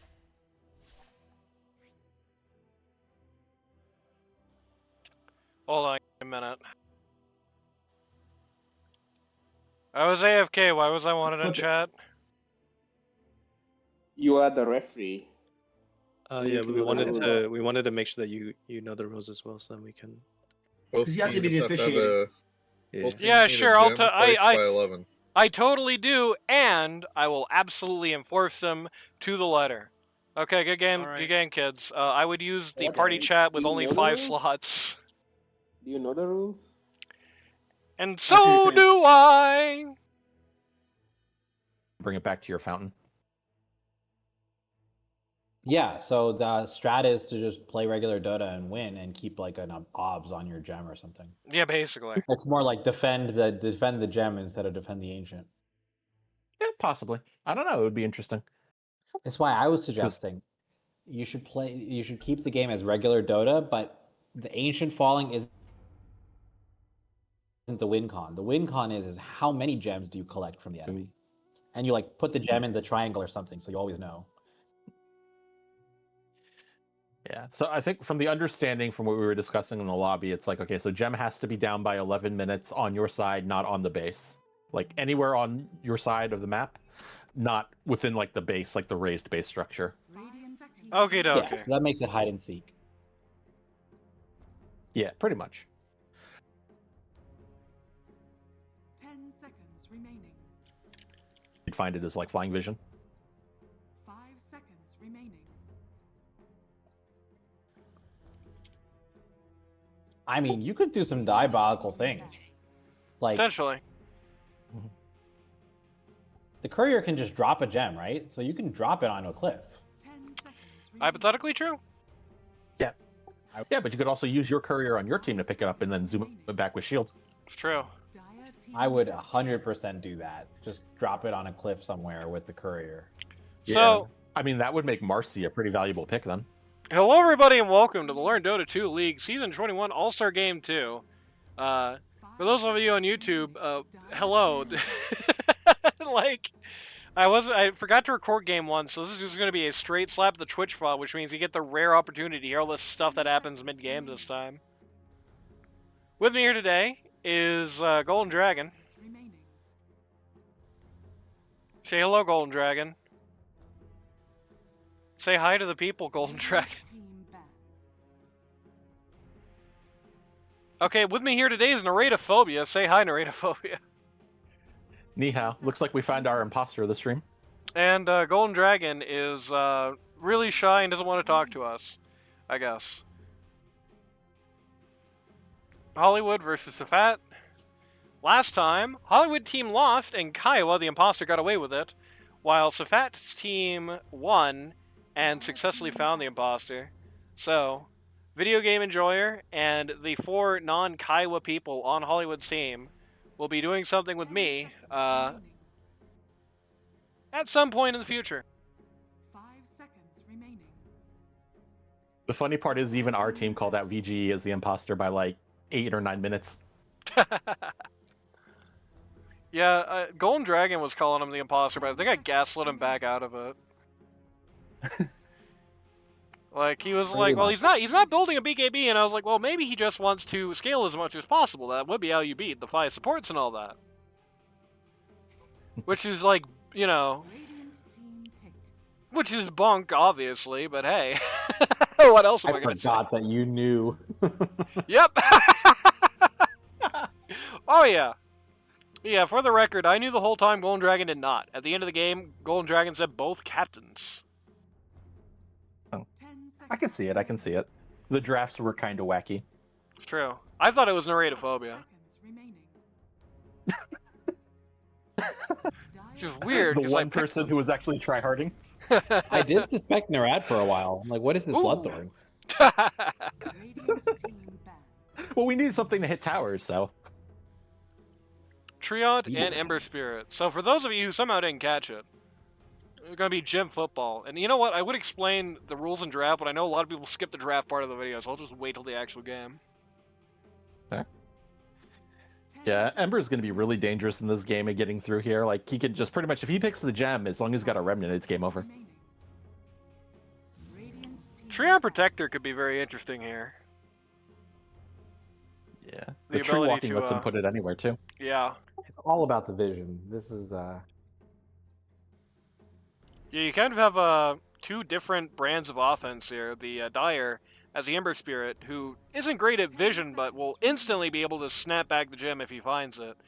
While the Treant Protector is always going to know where the gem is. Well, not always, but is going to have a pretty easy time knowing where the gem is, but is not going to be able to get it home himself.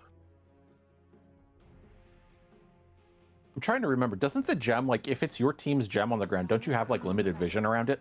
Yes. I Okay. believe so, anyway. Unless they've changed that, which they could have. But I don't recall Also- reading anything about that. Invis heroes strong in this mode because the enemy can't buy a gem. It's true. They Who says can they buy can't buy another sentries, gem? though. I mean, there's a timer, right? So at least for the first X minutes, you're good. It's true. Fair. Fair. But then how often do you see the gem come out at 11 minutes, in fairness? True. Yeah.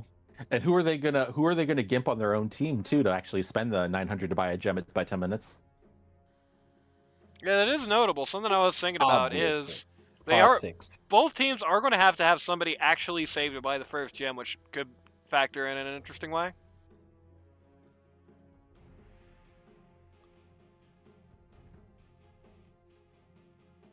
Yeah. Looking at these bands, they're all high mobility heroes. Oh, there's the Techies band that JD was thinking about. Radiant team pick. Oh, another global.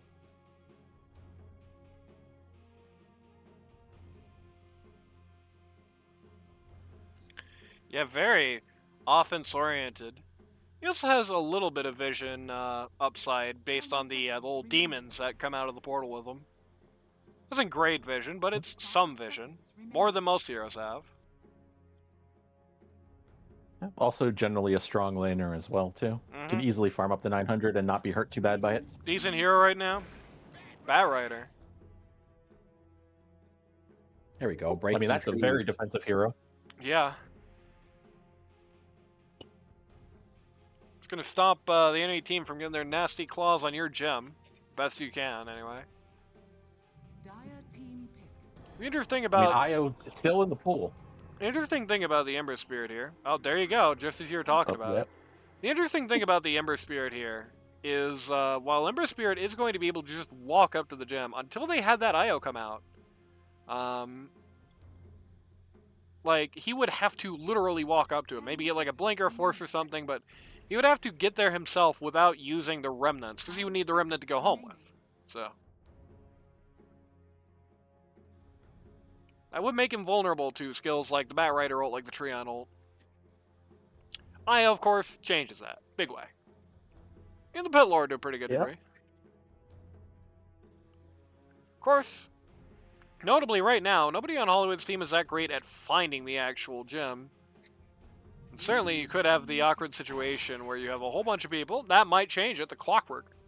We have a whole bunch of people who are great at getting the gem if they can find it, but if they can find it is a big question, while the exact opposite applies on Safat's team, where these guys are great at finding the gem and terrible at getting it home. 10 seconds remaining. I mean, all it quickly takes to release get the gem home is a TP. So 5 seconds remaining. It's true, but if it's being defended, I mean, all it takes is a TP, and then we've got the Pit Lord Express that can drop the root on you when you're doing that. If he has Yags, you have Ember Spirit who can hit those chains on you, has the Clockwork Hook Shot. So if they know you're doing it, and they will, they do have options. Is it Bat Rider off lane? I don't know know. if VG plays it. My decent chance it's going to be the Big Dog Sammy hero. I know he plays a lot of things that were mids 15 years ago. Okay, Gone. gotcha. a very interesting hero here. Both very good at fighting over the gem and very good at getting it home.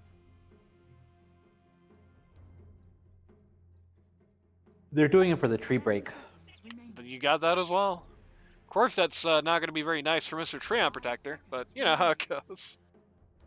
Yeah. Just nobody cares about lanes. I mean, I guess right now the lanes aren't too bad for, I don't know, either side. Yeah, neither of them have horrible lanes, but I would struggle to say either of these teams has a good lane going on. I think it's boring, but if you just play regular Dota, you win this game. Dawn with Visage is probably the best looking lane they have on the field right now. Pit Lord and Clockwork is going to struggle. It depends on who the carry is. But yeah. Very good chance that struggles. Even if they have the ability to combo their skills well, it's kind of hard to actually do that until the Clockwork is 6. How is the Dawn Ember matchup? Because I have seen a lot of Dawns also been playing mid. Yeah, it could be Dawn mid. I have a feeling it's going to be Bat mid. That's what my gut says. It's Dawn 3, Bat 2. Dawn Ember mid is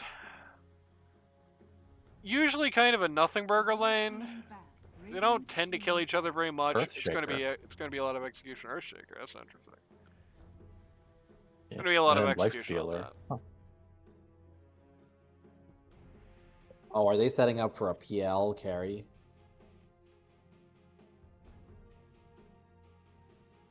That would be interesting. Wink's basically a great gem runner.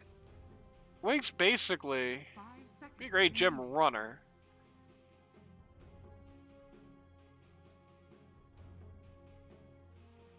Decent enough at finding it as well. The illusions. No Spirit Breaker. Smart ban, I think.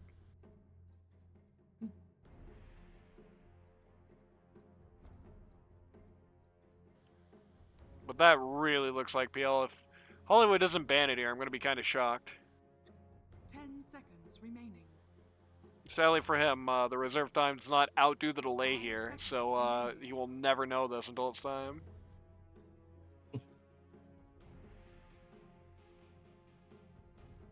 I'm not sure what that last rule Kaiwa posted means. If full inventory and picked up.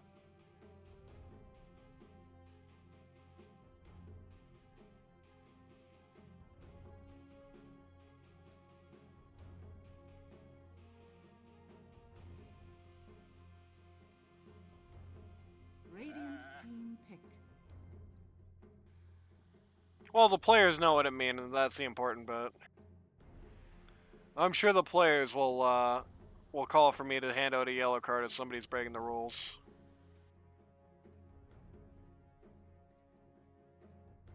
Seconds remaining. And that's really the important thing.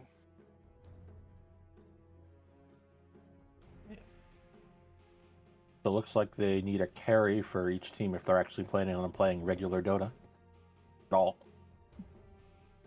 Dire team pick. LD. It's not PL, it's LD. It's kind of crazy.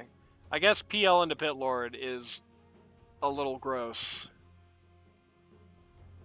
I don't know how great Lone Druid into Pit Lord is, to be fair, but... Naga, Siren, that's a very interesting pick here. That's a very, very good defensive pick to protect your gem, at least. Yeah. If nothing else. As well as got the scouting to try to find it. I feel like as far as... it's definitely Visage 4. As far as the actual real game of Dota is concerned, I think I would lean towards the Safat lineup. As far as gym football is concerned, I think Hollywood really has the upside here. So Interesting, the question low is druid. Team...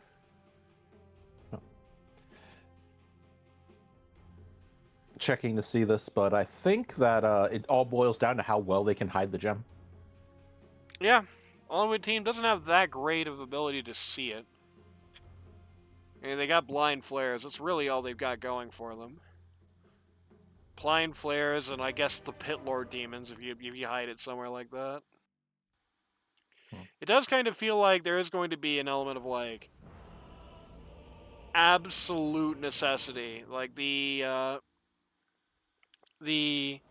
Radiant cannot let Hollywood team find their gem, because even with all the defense they've got, I think you can literally just, you have like 3 global ults. You can drop a Pit Lord Express and reposition on it, and you have the Remnant. You could Pit Lord Express the Ember Spirit and take in Naga Siren on the relocate to completely secure it, right? Like, no matter what they do, just sing the Ember Spirit, sing on top of the Ember Spirit while he gets out. Or hell, you could just do that in one Pit Lord Express, really. So, I think the Hollywood team cannot be allowed to get vision on the gym, or they just win. Shouldn't to say it's horrific for the Radiant. After all, if they get a big enough lead that they can just kind of clown the Hollywood team early, it doesn't matter so much.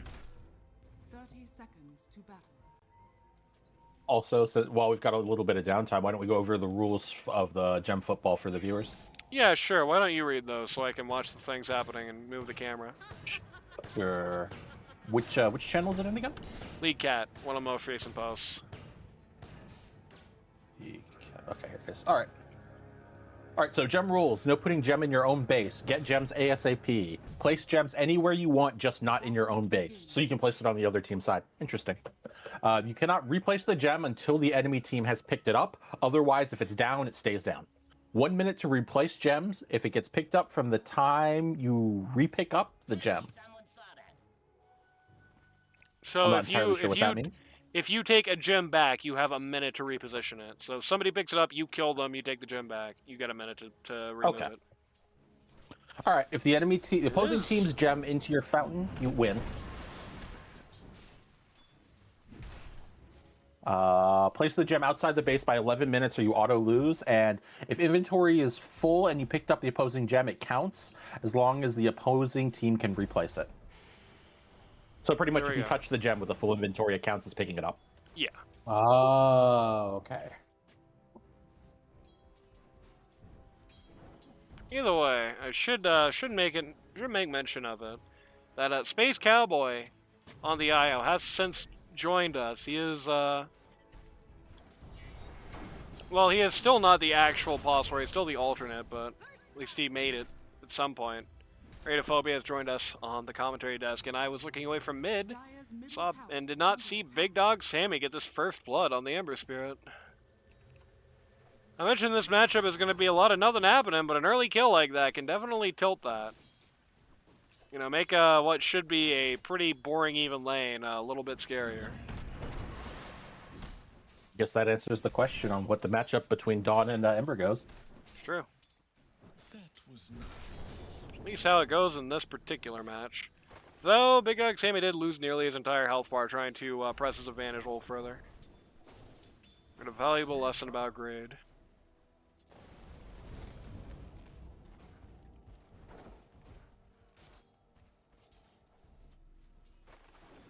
Did you notice, by the way, that the imposters were a lane matchup? It was Kaiwa and Video Game Enjoyer. I knew that would make for a funny lane.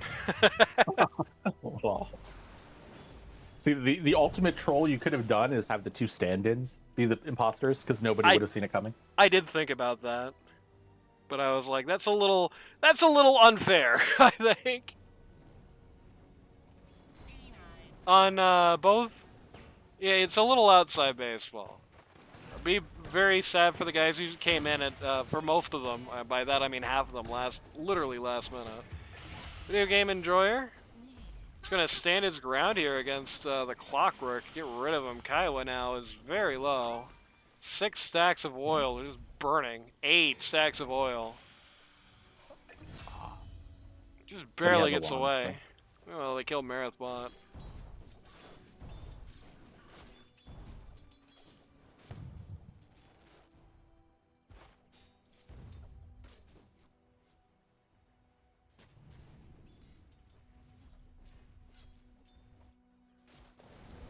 Good. They do need to get some of these early kills.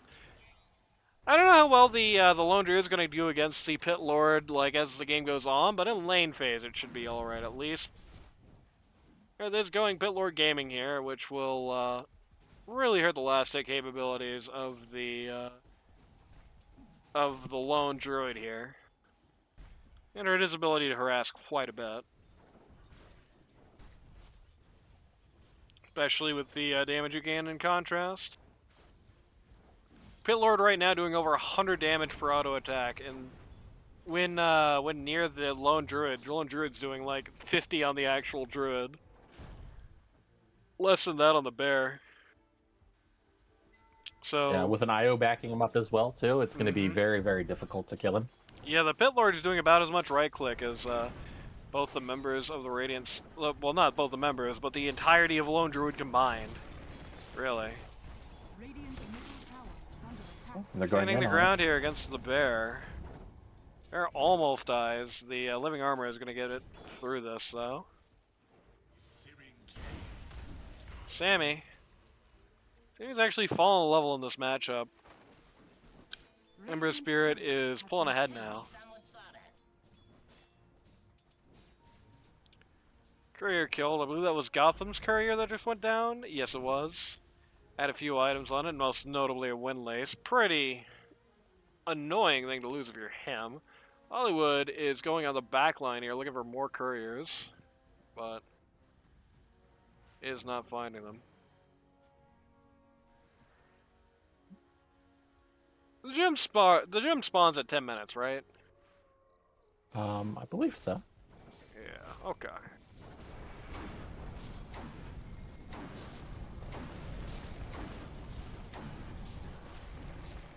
Oh, Druid Bear is going to go down, but it may come at the cost of Pitlord's life. No! 60 HP. Separates Marith from the grave.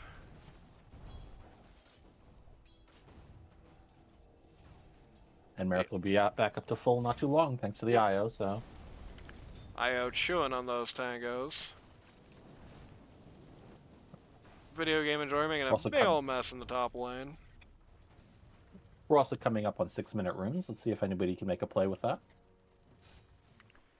Don't have the gem queued Looks up. like Ember desperately needs it. I don't want to say out loud, but you can see both teams have somebody with the gem queued up. So yes. Winx is actually going to go down here. They get a double kill at the bot lane. It's really not good. This is a team that you would want to have the bad early game, and Pitlord is kind of owning down here. Has the most last hits, has 2 assists. Didn't get the kills. Lio got those. Space Cowboy, classic pause 4 action there, but... Big Dog Sammy is having a bad day here at this point. Very low HP. It's down a level. Yep. Reveals when on carrying stone has a remnant ready to go and pays for it.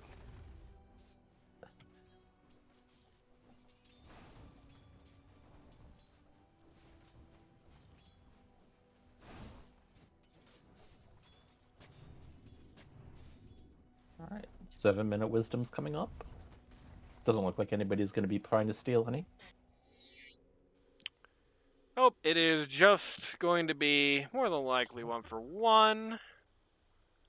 Gotham is going to note it happening, but is nowhere near able to do anything about it.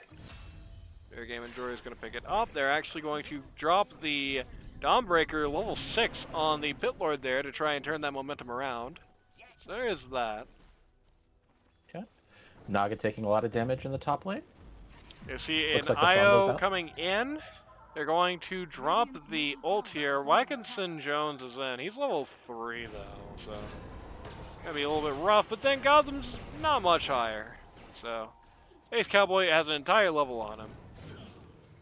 Oh, Batrider tries to get up, but Ember Spirit coming in from mid lane here is gonna find him and get rid of him. Double kill in top lane for the Dire.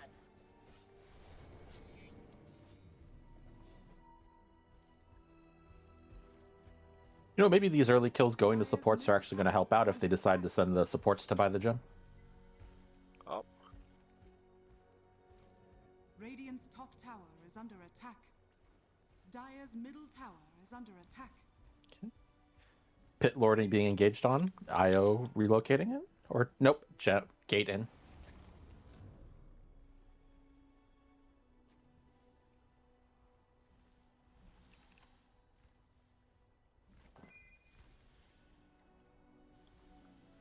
Ooh, they can't place it where they want to. I don't know if that's even a valid place to drop it.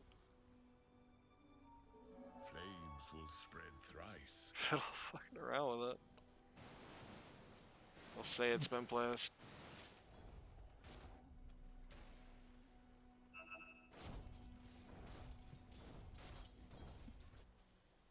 I think the rules should have some sort of benefit to have it like to have your gem placed first as like an incentive. Yeah. I still have several minutes to do this. And it's off.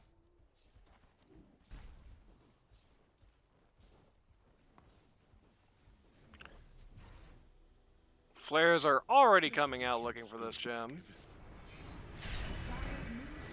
Pitlord is going to try and go in here. The Dawnbreaker is going to intercept him, though, and immediately get rid of him.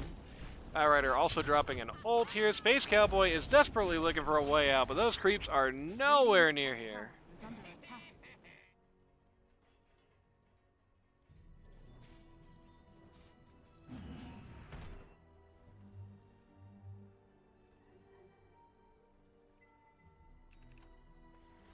All right, it has been 10 minutes. Teams have 1 minute left to place their gems.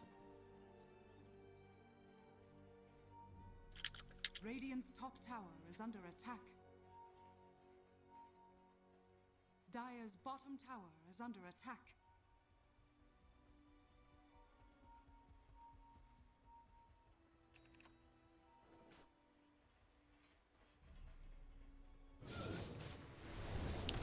PGE's imposter again? True.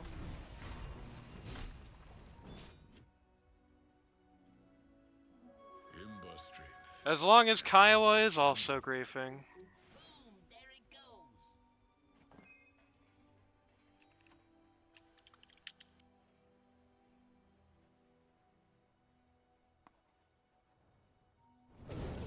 Dire's middle tower is under attack. There we go, I've done half the job. Big Dog Sammy getting run over here. This is so sad. Big Dog Sammy has been waiting for his big mid debut against Uncaring Stone for so long, but it Has started Radiant out placed so their well, but it's gone downhill since. It's not down that much, only $1,000, but Where What are is you saying? Radiant's gem? whereas Radiant's Gem, I don't want to say that out loud, just in case Okay, but they somebody's did place listening. it. Okay. It is placed. Both teams have placed Gem at this point. Radiant's bottom tower is under Can we see it?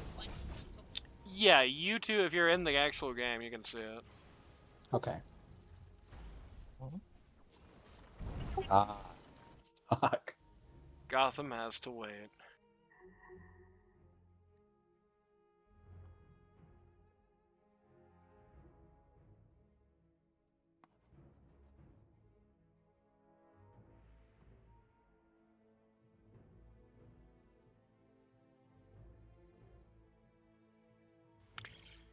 Shoutouts to Mrs. Gotham. Oh no. Meredith is drunk. Yeah, I think that's why Marith got so many votes in the imposter. Which was disappointing because I actually ran defense for Marith. Marith did really well in the early game and just got progressively worse. Yeah, Yeah, CM Meredith was- played well for a CM of 3.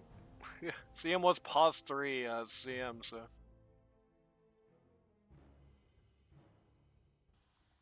Ritaphobia, you were one of the two who voted Kyla, right? Yes, I was. You're not just saying that now, are you? No, you can check the VOD. I narrowed it down to There we go. Kaihua and Hollywood. Yep. Yep. Technically speaking, one of the other people said, it was Uncaring Stone, said either Meredith or Hollywood, but since, you know, it would have been a tie, and we obviously know the alternate vote, I counted that as Meredith. Okay, fair. I mean, anything to give the advantage to the imposter, right? Yep. It's not an easy thing to do.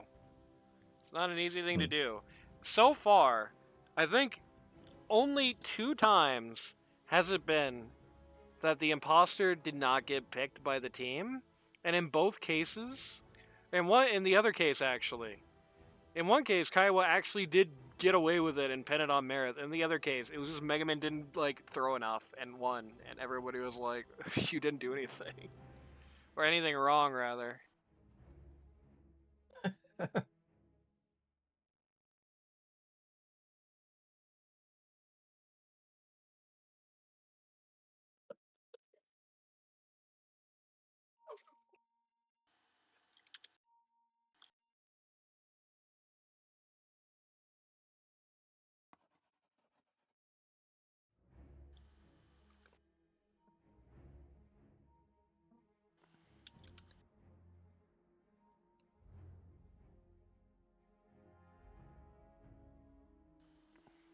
There we go.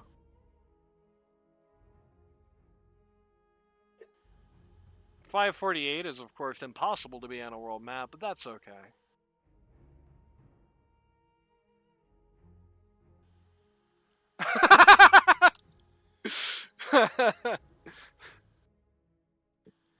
Yeah, the big brain play would be to put your gem on the other team's side of the map because they probably will spend absolutely no time looking for it over there. It's true.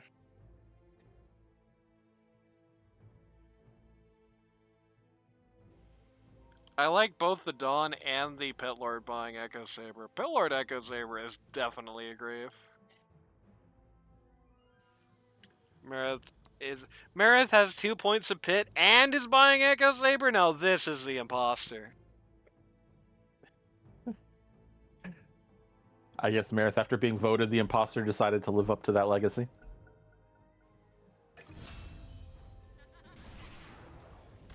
Also died immediately. Let's also, let's is this do a common thing on Underlord? Do what? Leaving the treads on agility? No. Treads on Underlord isn't really common to begin with, frankly. You usually just go Fair enough. Greaves. Dire's bottom tower is under attack. I thought you were going to ask if multiple points in pit early on was common. I was going to say yes, sadly. It's a bad idea. Don't do it. I will always finger wag at you if you do that. Going to find the tree here. Gonna find the clockwork on the other side. Gonna get rid of him.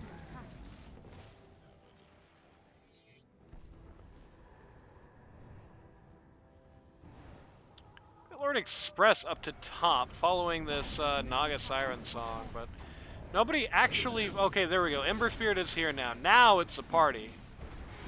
Sadly, Pit Lord's mana regen is terrible, and Cat's Cat didn't even build the Soul Ring, which I think is pretty much mandatory if you're doing this.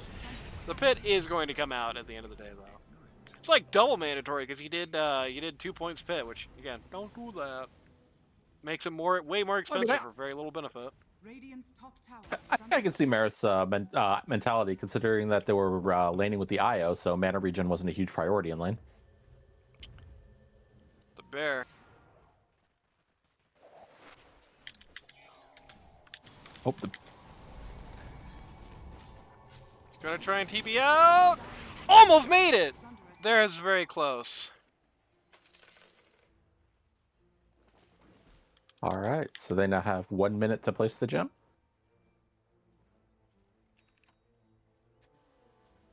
Yep. Wish my voice lines are timestamped, or my chat lines are timestamped.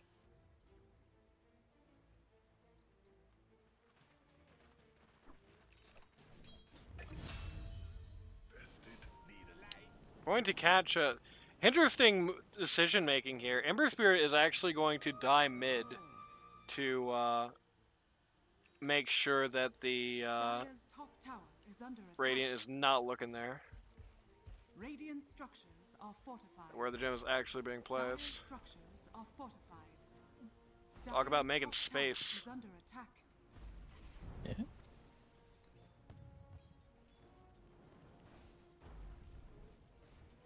Radiant's middle All tower right, gem has been placed. Dire has just much better gem placing than Radiant does. Like, what is this Radiant gem spot?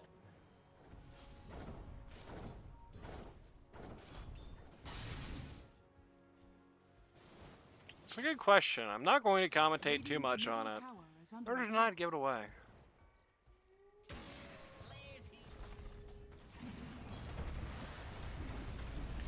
Pit Lord is going to be caught here at mid. You have the Echo Saber on the Pit Lord. Marith fell for the meme. We also saw Roche throwing on Carrying Stone. Sammy talking about that in chat. His clockwork is dirt poor.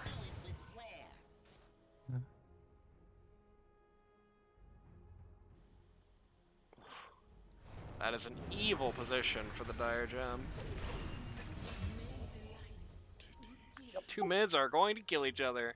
That's awesome. Sammy got the EXP though, so there's a little bit of that revenge after that terrible laning phase. It's true. Now the Treon here, once again, just gotten rid of him.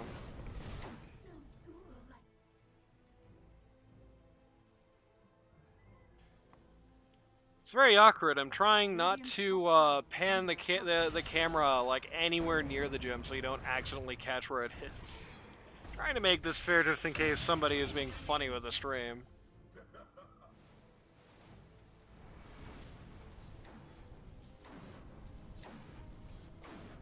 Dire's top tower is under attack.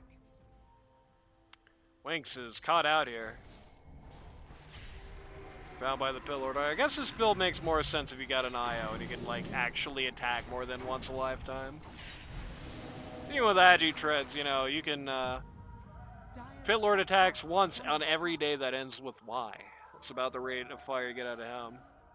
Dire's top tower. But you add the IO to that, and that chance change a bit. Going to catch and destroy the Treon here. It's 2 down on the Radiant. They've caught the Bat Rider as well. This is really quite bad for them here. The Bat Rider is going to go down. Sammy is going to come in from the back and actually get rid of the IO here. I'm going to get caught on the way out, and it looks like this one is just about over. Radiant's bottom tower is under attack.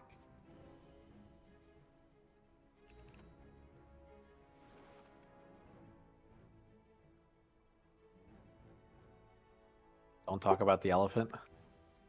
Nope. Isn't this an easy mode to commentate on?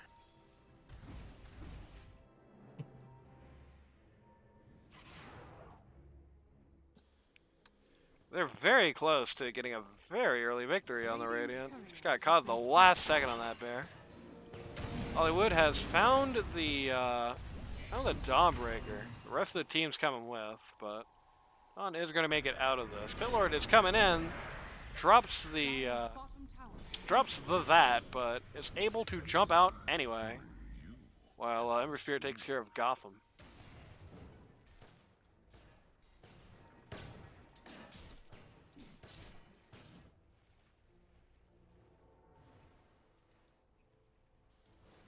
So weird seeing Safat and Kiowa on or not Kiowa, Safat and Marith on opposite teams.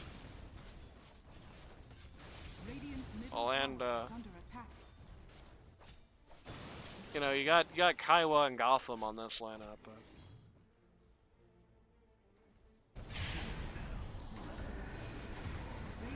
Two more Radiant guys are gonna go down here.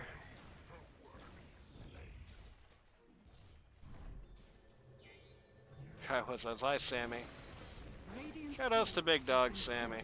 Pit Lord is going to get ran at hard here. Going for eggs, by the way. Very good in this mode, but will not prolong Marith's life particularly. I almost take T2 bot, but they get repelled. A rune of haste.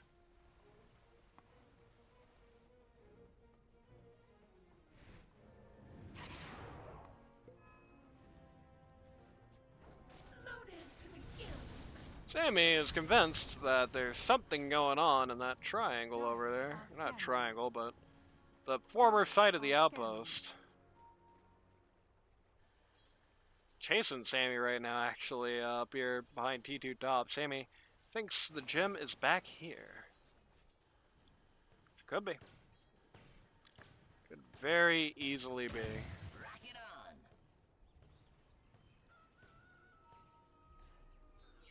Dyer's courier has been killed.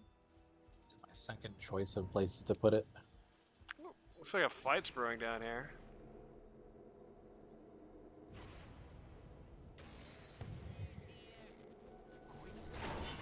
Hollywood, Ulting the cube. yeah, hits the GameCube. Everyone jumps over here.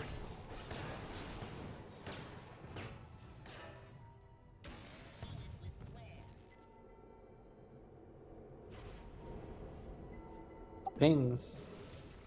Got them making a lot of pings. Can't help but note they have vision at Dyer's at the Radiant Fiend's gate. Aerith is trying to occupy the jungles and make a video game enjoyer. Oh man, this is actually maybe a mistake for the Dyer. They should have let him take it before he died. I was gonna say, yeah, the optimal strat might be something like you scout it first and then you fight for it as a group. But the Radiant has now seen the Dyer's gem, has not picked it up. Treant is going to try and get the kill on Io, doesn't make it. Not for 3 here. But was the intel worth it is the question. Can they capitalize on it? It's a good question. They definitely put Io in an awkward spot, not letting Batrider actually pick up the gem. Put them in a very awkward situation. Meanwhile, Winx almost has the Ags. Yep. Batrider was looking for the lasso there, didn't find it. Yeah. I mean, it's kind of like the Dyer is like now stuck in that general position. Like they have to Yeah. defend the gem now. Radiant has to just play the map, get them away. It'll be easy tower. Yeah. Yeah, I think that's where the Lone Druid pick is going to be amazing because, like, you can see the Lone Druid is just taking that top tower. Yep. Going to be able to just farm up as much as he wants here. Hey, found Marith again. Marith is trying to put pressure on the rest of the map, but it's just not easy. He's doing it alone. Radiant is looking to make a counterattack. They see the Naga is gone. They know the Io has relocate, but they want to get some picks potentially. Clockwork. They've noticed him. I like this tree positioning, trying to like get in the way this of any looks potential. This looks real bad. I guess there is an IO and an Underlord, but this looks pretty bad. But Lord buys back. Naga Siren's song. No one has picked it up yet. This is smart. It's true. Everybody on the Dyer is now here. Batrider is going to immediately go down. Clockwork likely to follow? No, Clockwork is going to live. The Fat is, or Winx is actually committing to this fight. Uncarrying Stone nearly goes He down. took it. He's TPing. He got. Oh, that's it. Oh no, that's it. 2, 1.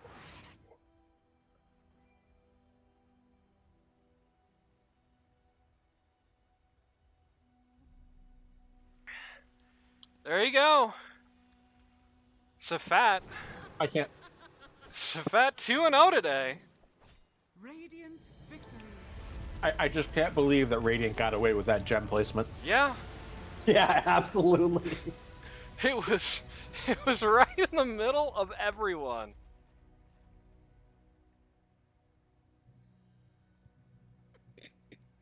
You had us so worried, guys. Holy fuck. Wait. Did you guys know where No, our where was it? gem was? It was literally Oh my God, just you guys better I need okay. it. They tried to put it on this little bit of guys high were- ground by the T2 tower bot, but they couldn't make it, so it was just sitting right on the ground by T2 bot. You guys walked past it like 8 times and never noticed. I see it. Oh my gosh. We had the perfect strategy to song and go through the pit lord thing so that no one can stop us from going in there and getting out. with, Yeah, like, you had the relocate or something. you had the we were talking about that during the draft. You guys had the ability to always like take the gym. Like if you We had just go taken through it, Pit Lord ult with Song. Yep. Nobody can stop us because they have no BKBs. And Yeah, we can TP home, relocate home, whatever we want. Remnant home. Yeah, the pit. Yeah, the Ember Spirit. All I was told was griefed by Wisp by my coach. Kaihua, I accidentally relocated Kaihua back. I don't know if we win that fight regardless of whether or not he's there or not, but would have been a lot easier if he Yeah, was Winx, there to win that fight. Winx was kind of free farming for a very long time and had a scary inventory, but either way, that's a 2-0 for Safat. Safat, how's it feel to be a winner? I don't know. I just know I can keep beating Hollywood and Space Cowboy, so it just feels normal to me. Yeah, if you listen to the podcast at all, you know it's his first time winning anything. Okay. Yeah, it shows that how badly Kaho and Matt were pulling me down. You know, me and Gotham were trying our best to win those games, but Kaho and Matt were just too heavy to carry. Yeah, so strange seeing you guys on opposite teams. The divorce happened. Would you have gone for just the straight Kiowa team if Gunnerman made it? Yes, I would have. I probably wouldn't. I'd probably still pick VGE Ooh. and Wings over Kiowa. Even if Gundam was there, I would hope Hollywood picks me up anyways. Like, There you go. Yeah, because Hollywood was did the pick the Marathon. imposter? There was no imposter. No, first game on the other team. Oh, first game on the other team. Kaihua. Well, Yeah. first game the imposters were Kiowa and Video Game Enjoyer. Okay, we figured it out. I feel like I did a Yeah. great job. I did my best, the best I could at griefing, but you guys just it's harder. Yeah. Yeah, You made Hollywood it gave harder, you man. What the heck? Hollywood gave you guys a team you couldn't lose with, so you didn't lose. So yeah, there you go. I really loved the random Huskar. What happened, Hollywood? Explain this. No, it wasn't random. It wasn't random? Actually, Okay. we had Shadow Demon, so I had like the counter. And if Kyle, course. unfortunately, our Shadow Actually, Demon was during the draft, imposter, so that was my during- fatal flaw. During the draft, my strategy was to just keep calming and like see if we would actually random them. Nice. Everyone was, yeah, it's wild. There you go. So 2-0 for Safat. Safat, actually, you guys you had a great day over here in the All-Star Games. You successfully spotted your traitor in game 1, and you didn't lose. You won the game, spotted your traitor, and then won game 2.